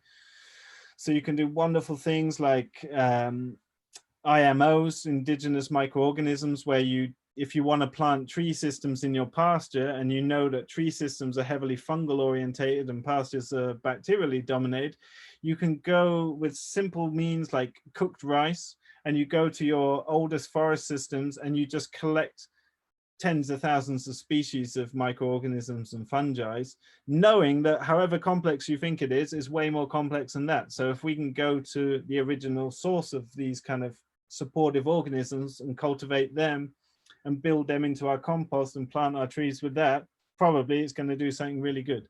And that's my approach to farming, is like, how do you run a garden? Well, you keep the soil covered, and you grow plants densely and keep living roots in the ground as long as possible. You do a bit of bioferts, a bit of compost tea, and you do a bit of everything you can, because no one out there has the answers. It's like, if you can do a bit of everything, it's probably going to head the right way, and nature will take care of that complexity itself, because it's way more complex than you could take care of. So I'm not interested in, this is the way you do it and it's got to look like this. That's not how farming works. It's like, understand the pattern behind it and do a bit of everything you can, and know that you need to be humble enough to step out of the way and let it go off on its own. And it's very visceral and visual, you know, it's obvious if you're doing the right thing, because your land suddenly doesn't look anything like it used to, or like your neighbor's land either, you know. Yeah, but there's Facebook groups around those different things where there's people all over the world, you know, sharing recipes and strategies for those kind of things. But you basically don't need any external products other than maybe a bit of gasoline here and there. Well, great, thank you. So now we'll move on to Jim Parker's question. So Jim, if you want to unmute yourself so we can hear you. There you go. Okay. Well, first of all, I want to tell you, you've done an absolutely wonderful job. I'm very impressed with you. I do want to pick one thing that you said to, and I'm glad you said what you did, just that nobody really knows. So that's a really good assumption, is that whatever anybody else did, don't worry about it, try stuff and you will see the results. That's awesome. When I got into holistic management, we were on a pretty good sized ranch. And the first thing I did was take a few animals, actually it was about 1.7 acres that we did it on, and try some different things. I was trying to learn how to manage the livestock. And it worked extremely well, even on that small piece of ground with very few animals. Then we moved to a smaller place, and I had the horses that came off the ranch, and I was able to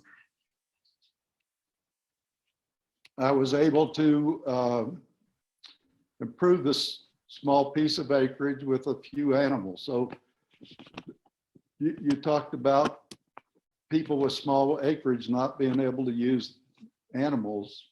They need to think creatively about that, of how you can manage it.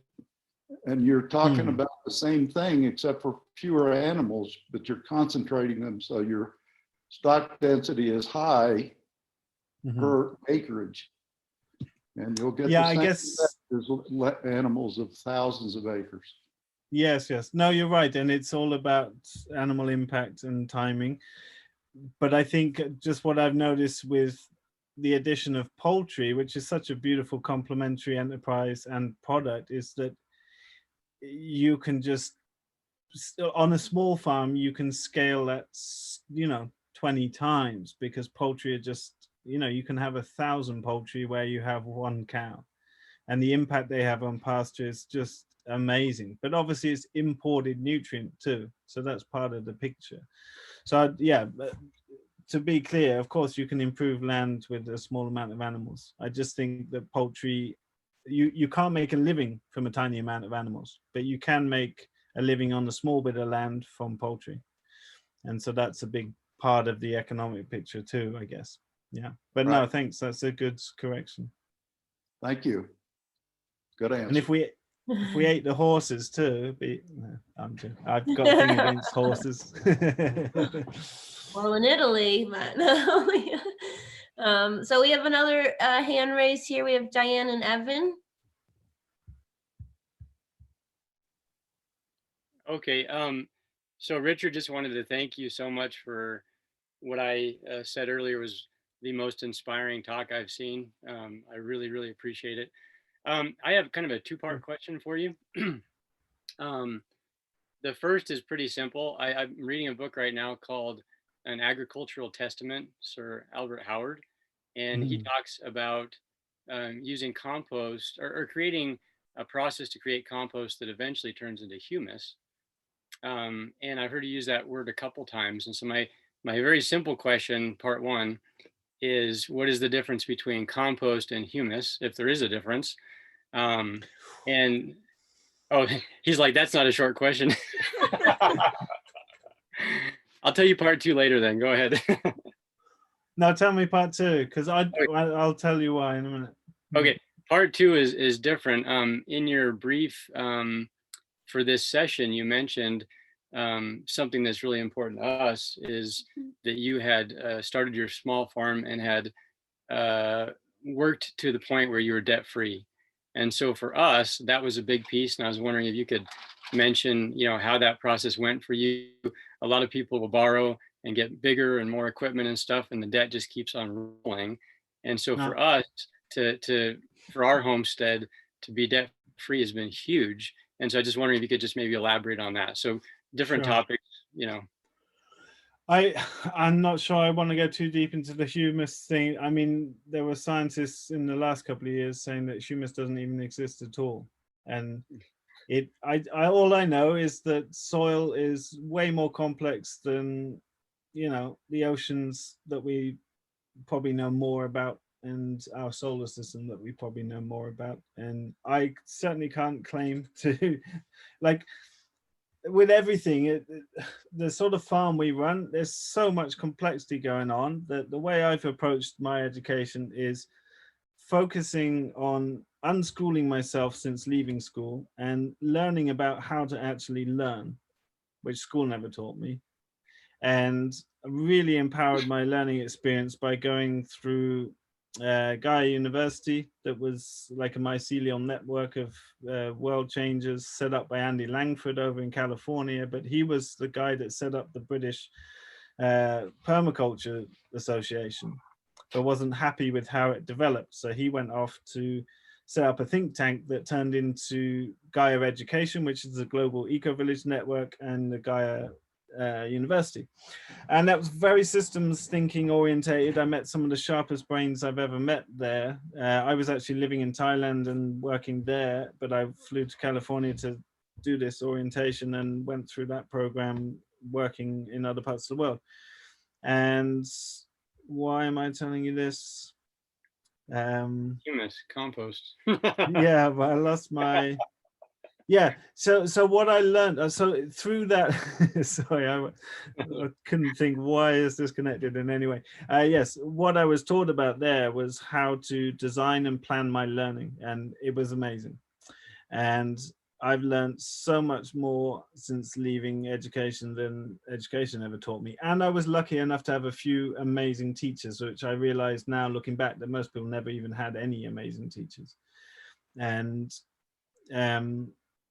what I learned is that I'm studying holistically and I'm consciously designing, certainly when I was at Guy University, I was consciously designing my pathway. You had to show how you were learning holistically. They were using models like Ken Wilber's integral theory and Don Beck and Claire Graves' spiral dynamics, very interesting things. That kind of Don Beck and Claire Graves' work of spiral dynamics mimics the pattern of succession that I witness in ecology every day in a human development as well as cultural developments. And anything that's pattern language based, I can really relate to, because that's how I experience the world around me. And what I realized is that I was starting to study forest ecology and I would understand how to use money better. And I started to see the connections between all these things. And then I started only focusing on pattern languages and not actually studying details. So I've got like a hard drive with 50,000 books on that I share with people that come on trainings here. And there's like 18 soil encyclopedias. But I can teach you in a 20-minute role play everything you need to know about the interactions that are important and how to treat soil. And you could read all those encyclopedias and know nothing more on a practical, useful level. So this is how I've approached my learning, is like, my brain is a bit strange from some of my experiences when I was younger, but I see it's got a filter in it where I only retain useful information. And I forget things like, I have no idea what I did last Tuesday, and things that are just not important to my life, right? But I have extremely useful memory for things that are important and how they connect to things. And what I see is that, yeah, you just need actionable, useful info. And that's so important in this field where I've got to be an electrician, a chemist, a physicist, a biologist, carpenter, a builder, a business administrator, a marketer, you know, like I've got to be all trades. And so that's overwhelming. I see a lot of young people coming into farming get overwhelmed because it's like, you've got to know about the life cycle of 50 different crops, 13 different animals. You've got to be a vet. You've got, you know, it's just like, but actually, if you look from a pattern perspective, you don't need to know any of that. So I guess that's a very long way around of saying, I don't know if I can recall technical details about humus and soil organic carbon and where the current science is around that. And I also don't care. I do know that soil organic carbon is what we need to focus on, because a particle of humus, which I guess is connected to humic acids and the ability to hold nutrients in chelation in a usable format in a living topsoil. That's so important for the water cycle in any farm. And it's also very important for its nutrient buffering. And so the two important parts of soil chemistry are iron particles, clay particles, because they have equal opposite positive, negative charge. And so does carbon, it's a negative charge. So it's important for that. It's important for anti-compaction. Like a forest floor that's spongy and bouncy, you can't compact it, right?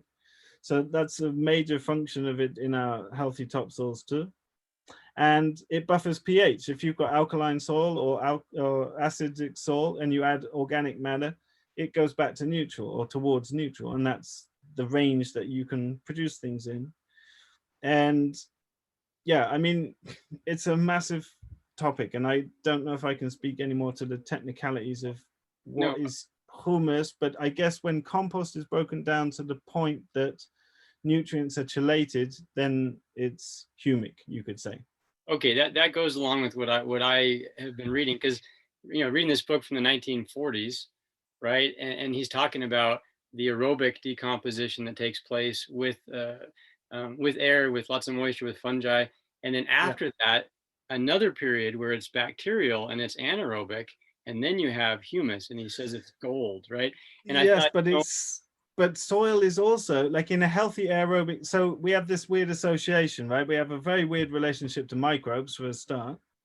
And the other part is that we always see things in fixed ways. So in a healthy aerobic soil, the soil is actually turning aerobic and anaerobic all the time. That's what a healthy aerobic soil is. Like when we think of anaerobic, we probably think of a pile of mush at the bottom of the garden that was a compost heap. That's not compost, that's anaerobic mush, right?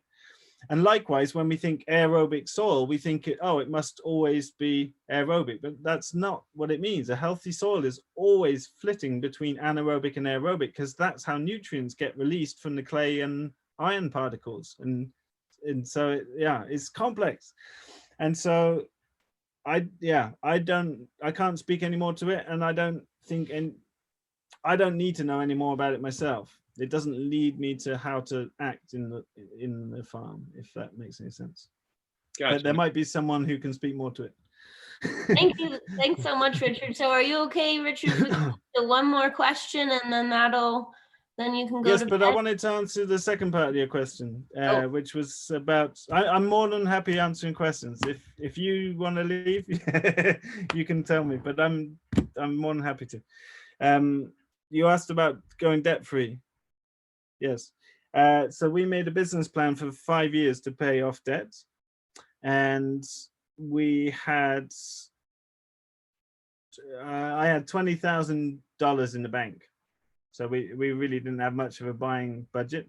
One of my old students offered me $40,000 as a low risk loan because of her inheritance. She just gives it to stuff she's interested in, and then gives it to someone else when she gets it back. It just like as a, she has excess capital.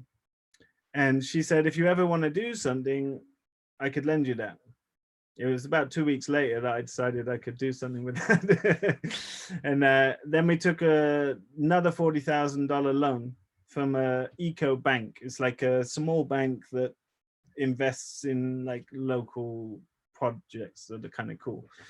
And that was about the maximum we could borrow. So it's a very low budget. And I always tell people, like, you don't really want to put more than 40% of your budget into buying a property, because doing it up costs more than buying it usually. But we stretched it far. And that's because this property, we got a very good deal on it. It was much higher in price, but it used to have a lot more forest attached to it. I think the neighbor bought the forest, and so the price went really low. And this is so interesting because I'd seen this, like when you look on a property search, what I was doing was looking at the Swedish climate zone map, which goes the opposite direction to America. So zone 1 is the warmest place. And we said we don't want to live past zone 4. And that zone 4 goes right up north in the country because of the inland sea, the Baltic Sea. So Sweden's very long. We live in the south. We're kind of level with Stockholm, but that's really far south. Sweden goes thousands of kilometers up this way. So it's a very, very long country. So we would overlay the climate map onto Google Earth. We would find all the regions that had the climate zone wherever they were. We would look for population centers and then put a 50-kilometer radius around them. And then we had the municipalities that might fit our needs, because we had a list of about 50 goals of the property we were looking for.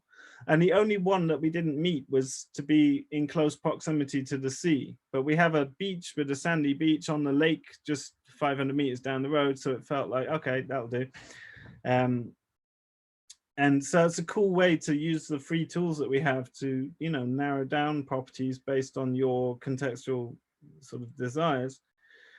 And when you're doing these property searches, you've got your budget, you've got the municipality and all the criteria, but then because you're like gonna go and live in this place, you're tempted to put the budget up $20,000. Oh, you get an extra one of these.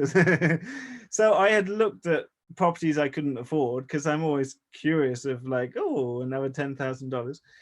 So I had seen this property before, and I looked at the map, and I read maps before bed, like most people read books. So I'm really very you know, I'm very familiar with mapping. And so I'd seen this property and I was very interested in the map, but they only had 3 photos of the property and it looked horrible. They put up really bad marketing photos. So when the price went down, it was still above our budget, but it raised my attention because I'd already seen the map. And when we came here, within 1 hour of walking around, I was like, this is the place I can do what I want to do, like for sure. And it was above the budget we had. So we took a risk because we have some luxury in that I knew people would come here for training. So I knew that we could stretch our budget a bit because I'd been educating for 15 years before I came here. So I already had like some established business anyway. And we were living very tight the first couple of years. Like we built everything with scrap timber. We had nowhere to wash. We had no hot water, no running, like it was proper shanty. And we worked like dogs, but it was amazing. And we achieved that thing. We paid off our debts in 5 years. And now after 7 years, I can start to invest things that make my life easier. Like I just bought a small tractor because I can't be bothered to lift 6 tons of timber and haul it into the forest to build a structure by hand anymore because I don't need to. So, No, thank you. That really helps. That answers a lot. Just to see but it's what good. you did. It's good to have that, like everyone I know that's been successful, like starting a small business, like what are the, they say something like 90% of small businesses fail. And then there aren't even statistics for small farming businesses because there's so few, but it's going to be harder than that, right? So everyone I know that's been successful they've put in 80, 90-hour weeks for years. And I put in 120-hour weeks for 3 or 4 years. And I can't do that now, but I could then. I was pumped and we just, and it needed that in a way. Like we, if I look back now, I'd think like, wow, that's why there aren't so many small farms. It's like, why do people want to do this? But it paid off, and diligent planning, spreadsheets, loads of, we get long winters here, like some of you do, I guess. So using that time to plan, refine plans and build in contingencies, and it's all about spreadsheets. That's why I put this together than just loads of data, because a lot of people coming into this regenerative ag space are not from farming backgrounds originally, so they've missed a lifetime of information that you would pick up if you were a 10-year-old on a farm. I've had 12-year-olds come that know how to fix quads, drive machines, that are teaching people in their 40s. And it's like, yeah, this is what, if you live in the city and you come to live in the country, you've got a big learning curve. And if you've never run a business before, it's vertical. But you can do it, but you can only do it by putting that time in. I don't know anyone that's succeeded without that graft, without bags under their eyes and a few gray hairs coming along, Oh, that's great. And what you said about making it sustainable is a big thing. I think so many people, in this amazing time, want to start something, put all their energy into it, but you have to make something sustainable for you and your family and what your goals are.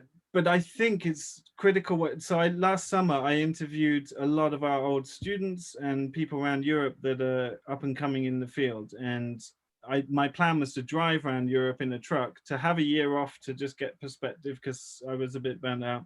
And I wanted to go see what all of our students have done, because a lot of them are doing amazing businesses. You just never hear about them. And I had to do it over Zoom, but it was very, very interesting to just be listening to new farmers all summer. I listened to long conversations with people all summer. It was great. And it seems to me 3 or 4 years is a critical mark where you have to just put your nose to the grindstone, but then at some point you have to like balance stuff for your family, your relationships. So you've got to like change the way you do. But it seems like a pattern language. You have to go through those first few years of pushing it to the extreme. It's maybe it can be different. I heard at the start when we first came on that you have these financial funds, over here, we don't have that. I don't take any government subsidies. We don't get any funding. We deliberately don't want that because there's part of the problem. But for me, there's no other way than those first few years of grind. And then after that, there's no way to have a marriage or a relationship. So you need to change again. But it feels like they're natural chapters and phases. And it's cool too. You know, it's nice to look back as you get older and just look at what you did. Like I could not do what I did in the first few years now. And I would have no intention to. So it's like, I always say, like, I feel like there's certain cultures in Europe that have got this down, where they pass their farms on in their mid-40s. Because like, I don't want to be working as hard as I do when I'm 50. No way. Like, some people might, but I want to be chilling out, drinking margaritas, and I don't know. I'll probably be doing something crazy, but you know, like this is the sort of hard work you do in your 20s and 30s. It's physical, and I don't want to be doing that for much longer, I think, in the same way. Like I'm happy I've got a little tractor now. Gotcha. Well, thank you so much, Richard. I really appreciate it. Great presentation, and I appreciate your answers and fielding that question. So thank you. Sure. Great. So it looks like Casey, you have a question? Yeah, thanks. Thanks, Richard. Yeah, I've got a question regarding to the winter layers in the greenhouse. I know that you have access to a lot of carbon for them to bed into, and I've been kind of hesitant at doing that a little bit in some of our permanent tunnels, with the idea of going back to some of the especially Solanaceae crops and them being a little bit overly vegetative and then potentially being more susceptible to issues. I'm wondering what your experiences are with that, whether you're using rootstock or anything from that manner on the tomatoes, and just addressing Interesting. that manner. So it's not, there's lots of pieces. We're going to be here all night. It's all good. I'm up for it. So our big tunnel is built on a subsoil pad. So it's on a slope, and there's only, like, obviously a big tunnel, it can be put up on a slope this way, but not this way for structural integrity. And so because it's built on the slope this way, we had to build up a subsoil pad. So it's horrible soil in there. But it's very nice for chickens because it's such a compacted layer that you can bring a front loader in and just take up the bedding in the spring. And it's very easy because it's just sitting on that subsoil. But then we have to grow tomatoes. And so it's horrible. So what we do is, but it's interesting, we broad fork it just after we've taken the bedding out when it's a little bit moisture. And then we just bring back in the lower parts of the bedding that have been there for 7-8 months. So they've been composting long enough that they A, composted, and B, haven't had fresh manure on them for long enough that they meet regulations. And we just bring that and put it back on quite lumpy broad fork soil. So it's not optimal for growing tomatoes, but we make more from the eggs than the tomatoes. So I don't care. Like, I want it to be good for the livestock because I feel like animal welfare has got to be higher than plant welfare in priority. But that's just my circumstance. But then, interestingly, I've stopped grafting tomatoes at all. And I was nervous to say that to people publicly, but I think it's down to doing it no dig and just really healthy soils. I used to graft tomatoes every year, but there's not so much benefit in our season because we're not heating the tunnels. So you just get a much more boisterous plant and only a tiny bit more yield because of the season length. So I think it's only worth doing that if you, excuse me, if you're in a, like, it would make sense if you're in a disease prone area or a longer growing season. Like, we don't even get to lean our tomatoes. We're basically topping them end of August to get them all ripe. So they're only getting to the top and then they never actually get to lean. but we've seen no disease issues at all from that. And I've done that for years now, but I haven't been speaking about it. And then Charles Dowding, who's a well-known no-dig grower from the UK, I talked to him about it one time, and he was like, oh yeah, I haven't grafted ever. Like, I grow them in the same spot.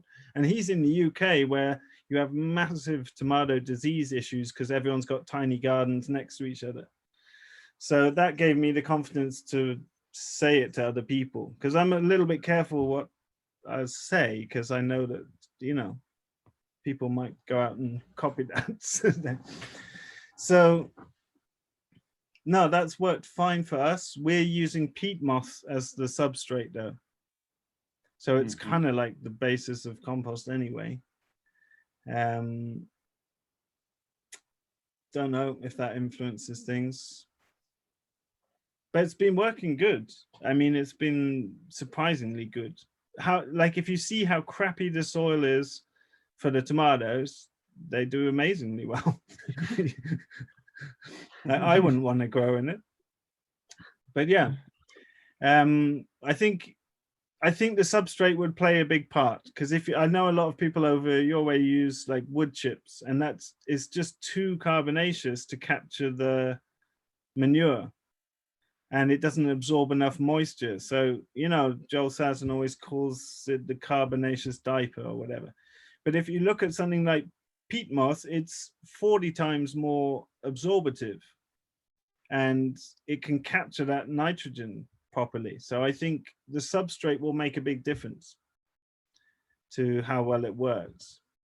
But I don't know, because I haven't tried it with wood chips. I've used straw, and I've tended towards peat moss in most years, because we have a peat swamp as part of the farm, and it's a much better animal bedding. Like, peat moss is the ultimate animal bedding. It's sterile, neutral, makes amazing compost, which is why all composts are made with it. So yeah, don't know if that's helpful in any way. No, it's helpful to think about. Yeah, just that feeling in my context. It may be the onset of late blight too, because you're not really growing the plants long enough for them to start to see it develop. Yeah, because that's where I usually don't ever see any disease until we're, you know, lower and leaned, or up to like, you know, 12 feet or so. You could, that could well be right. And maybe you see it with the cukes earlier, but yeah, no, I don't know. That sounds plausible, but it's probably like, what do you do with the hens now? We've kind of downsized and focused on seed breeding and less on animals. Okay, so which is kind of our focus. But I've just, you know, we look at adding back in other things we've dabbled in and downsized, and I would love to get the ones that are out in the weather more and into the greenhouse to up the production. I've thought about moving tunnels, but I'm not moving as many as I, you know, want to maybe move, just for the messing around with it.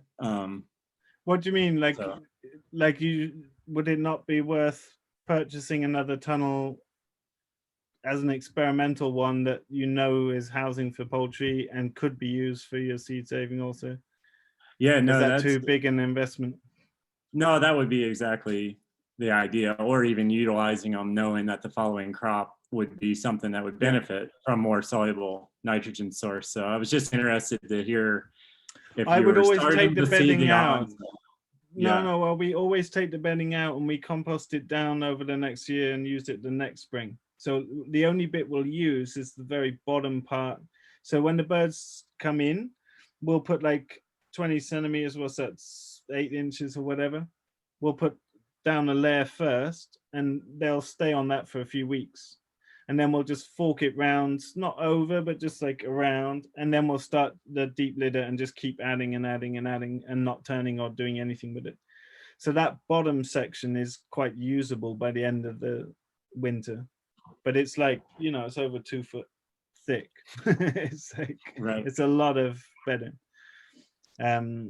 But that can work well, but it depends on the hens as well. Like we're using hybrid high production hens. So that's quite important to point out because their production will tail off and it's very much linked to light cycles, right? And we're really dark here in the winter and we don't use lighting and stuff. So we maintain 85% across the year, which is very high, but you can't do that with an heirloom chicken. Like you can read on the internet, oh, this breed of heirloom chicken will give you 300 eggs a year. It's like, no, bullshit. The best one ever gave that, but you'll probably get 220. It's like, I actually get 320 eggs per hen. That's why it's profitable, because my hens are pumping eggs. So you've got to know that they're gonna lay over the winter. And basically it's I think laying hens is one where you could use heirlooms. But in extreme cold, I think you need hybrid vigor or you just can't compete. And it's a sad reality of working in a globalized food network, but that's the reality we're in. So, you know, until someone breeds a better heirloom bird, I can't be that idealistic is my thinking. I've even offered to pay people to do that breeding work because I reckon we could produce our own meat broiler in 6 to 8 years. But there aren't that many young people who are excited to move to the forest in the middle of nowhere and breed a meat chicken. So it's like, yeah, I'm just pointing that out because some people are highly opposed to using hybrids, but bearing in mind, you know, most conventional foods of plant and animal origin are hybrids nowadays. And if you want to be successful in business, you need to, those numbers make all the difference, obviously. So yeah. All right. I have one more quick thing. Do you notice soil temperature retention from the composting bedding coming out? Yeah. Well, I'm not talking for the plants, I'm talking for the chickens. yeah, for both, but maybe. Well, it's very interesting. So we can be down at minus 30 Celsius, which is what, minus 22 Fahrenheit. And it will be about 15 degrees Celsius in the bedding. So what's that? Anyone know what 15 Celsius is in F? 40. 40? So it's like 60-degree difference. And that is what makes the chickens happy. So you go in there in the winter and they're sitting down in the bedding, having their dust bath, and they're totally warm. That's why we don't need any heating or anything. So that it's all about critical mass. And, you know, we're talking about a 90-foot by 26-foot tunnel, something in that region, and there's 800 birds in there. So there's a critical mass, like it's enough bedding that it really gets warm. So the air inside is not warm, like the eggs will freeze if you don't collect them, but the birds can nestle down in the bedding and get warm for sure. And it stays warm all winter, regardless of how cold it is. So it's been working good. Thanks. Thank you. Well, thanks, Richard. I definitely want to be conscious of your time here, and we don't have anyone's hand raised. So if you wanted to just say a few closing statements, this has just been incredible to have you here on this extended Q&A. I don't know if you saw, what did Sean say? Oh, Sean said, Richard, you talked about packing value into, sorry, that was my cat. You talked about, sorry. He said, Richard, you talked about packing value into a CSA box. You packed a ton of value into your 2 sessions. Thank you so much. It's just, thanks, Sean. Yeah, it's been really, really great to have you here. And let's see, we had, okay, so. Oh yeah, someone just noted Owen Harblutz did a workshop about keyline design some years ago that's archived in the presentation. So if anyone's interested in that, Owen's an awesome dude. He's also a holistic management trainer. but look, there's amazing people everywhere doing amazing stuff, and more and more and more all the time. And it, like here in Europe, we're getting this big groundswell, like particularly Germany at the moment. It's amazing to see. And what I hope my work is continuing to do is just show that yes, farming's hard and there's much easier ways to make a living, but this is the best life that we could have, really. And it's the best way to bring up kids, you know, kids that know how to do stuff, kids that know how to fix things and make things and know where food comes from and eat real food. And, you know, like to have a kid that's 10 that doesn't eat sugar. It's like, you know, most kids only eat sugar, it seems like.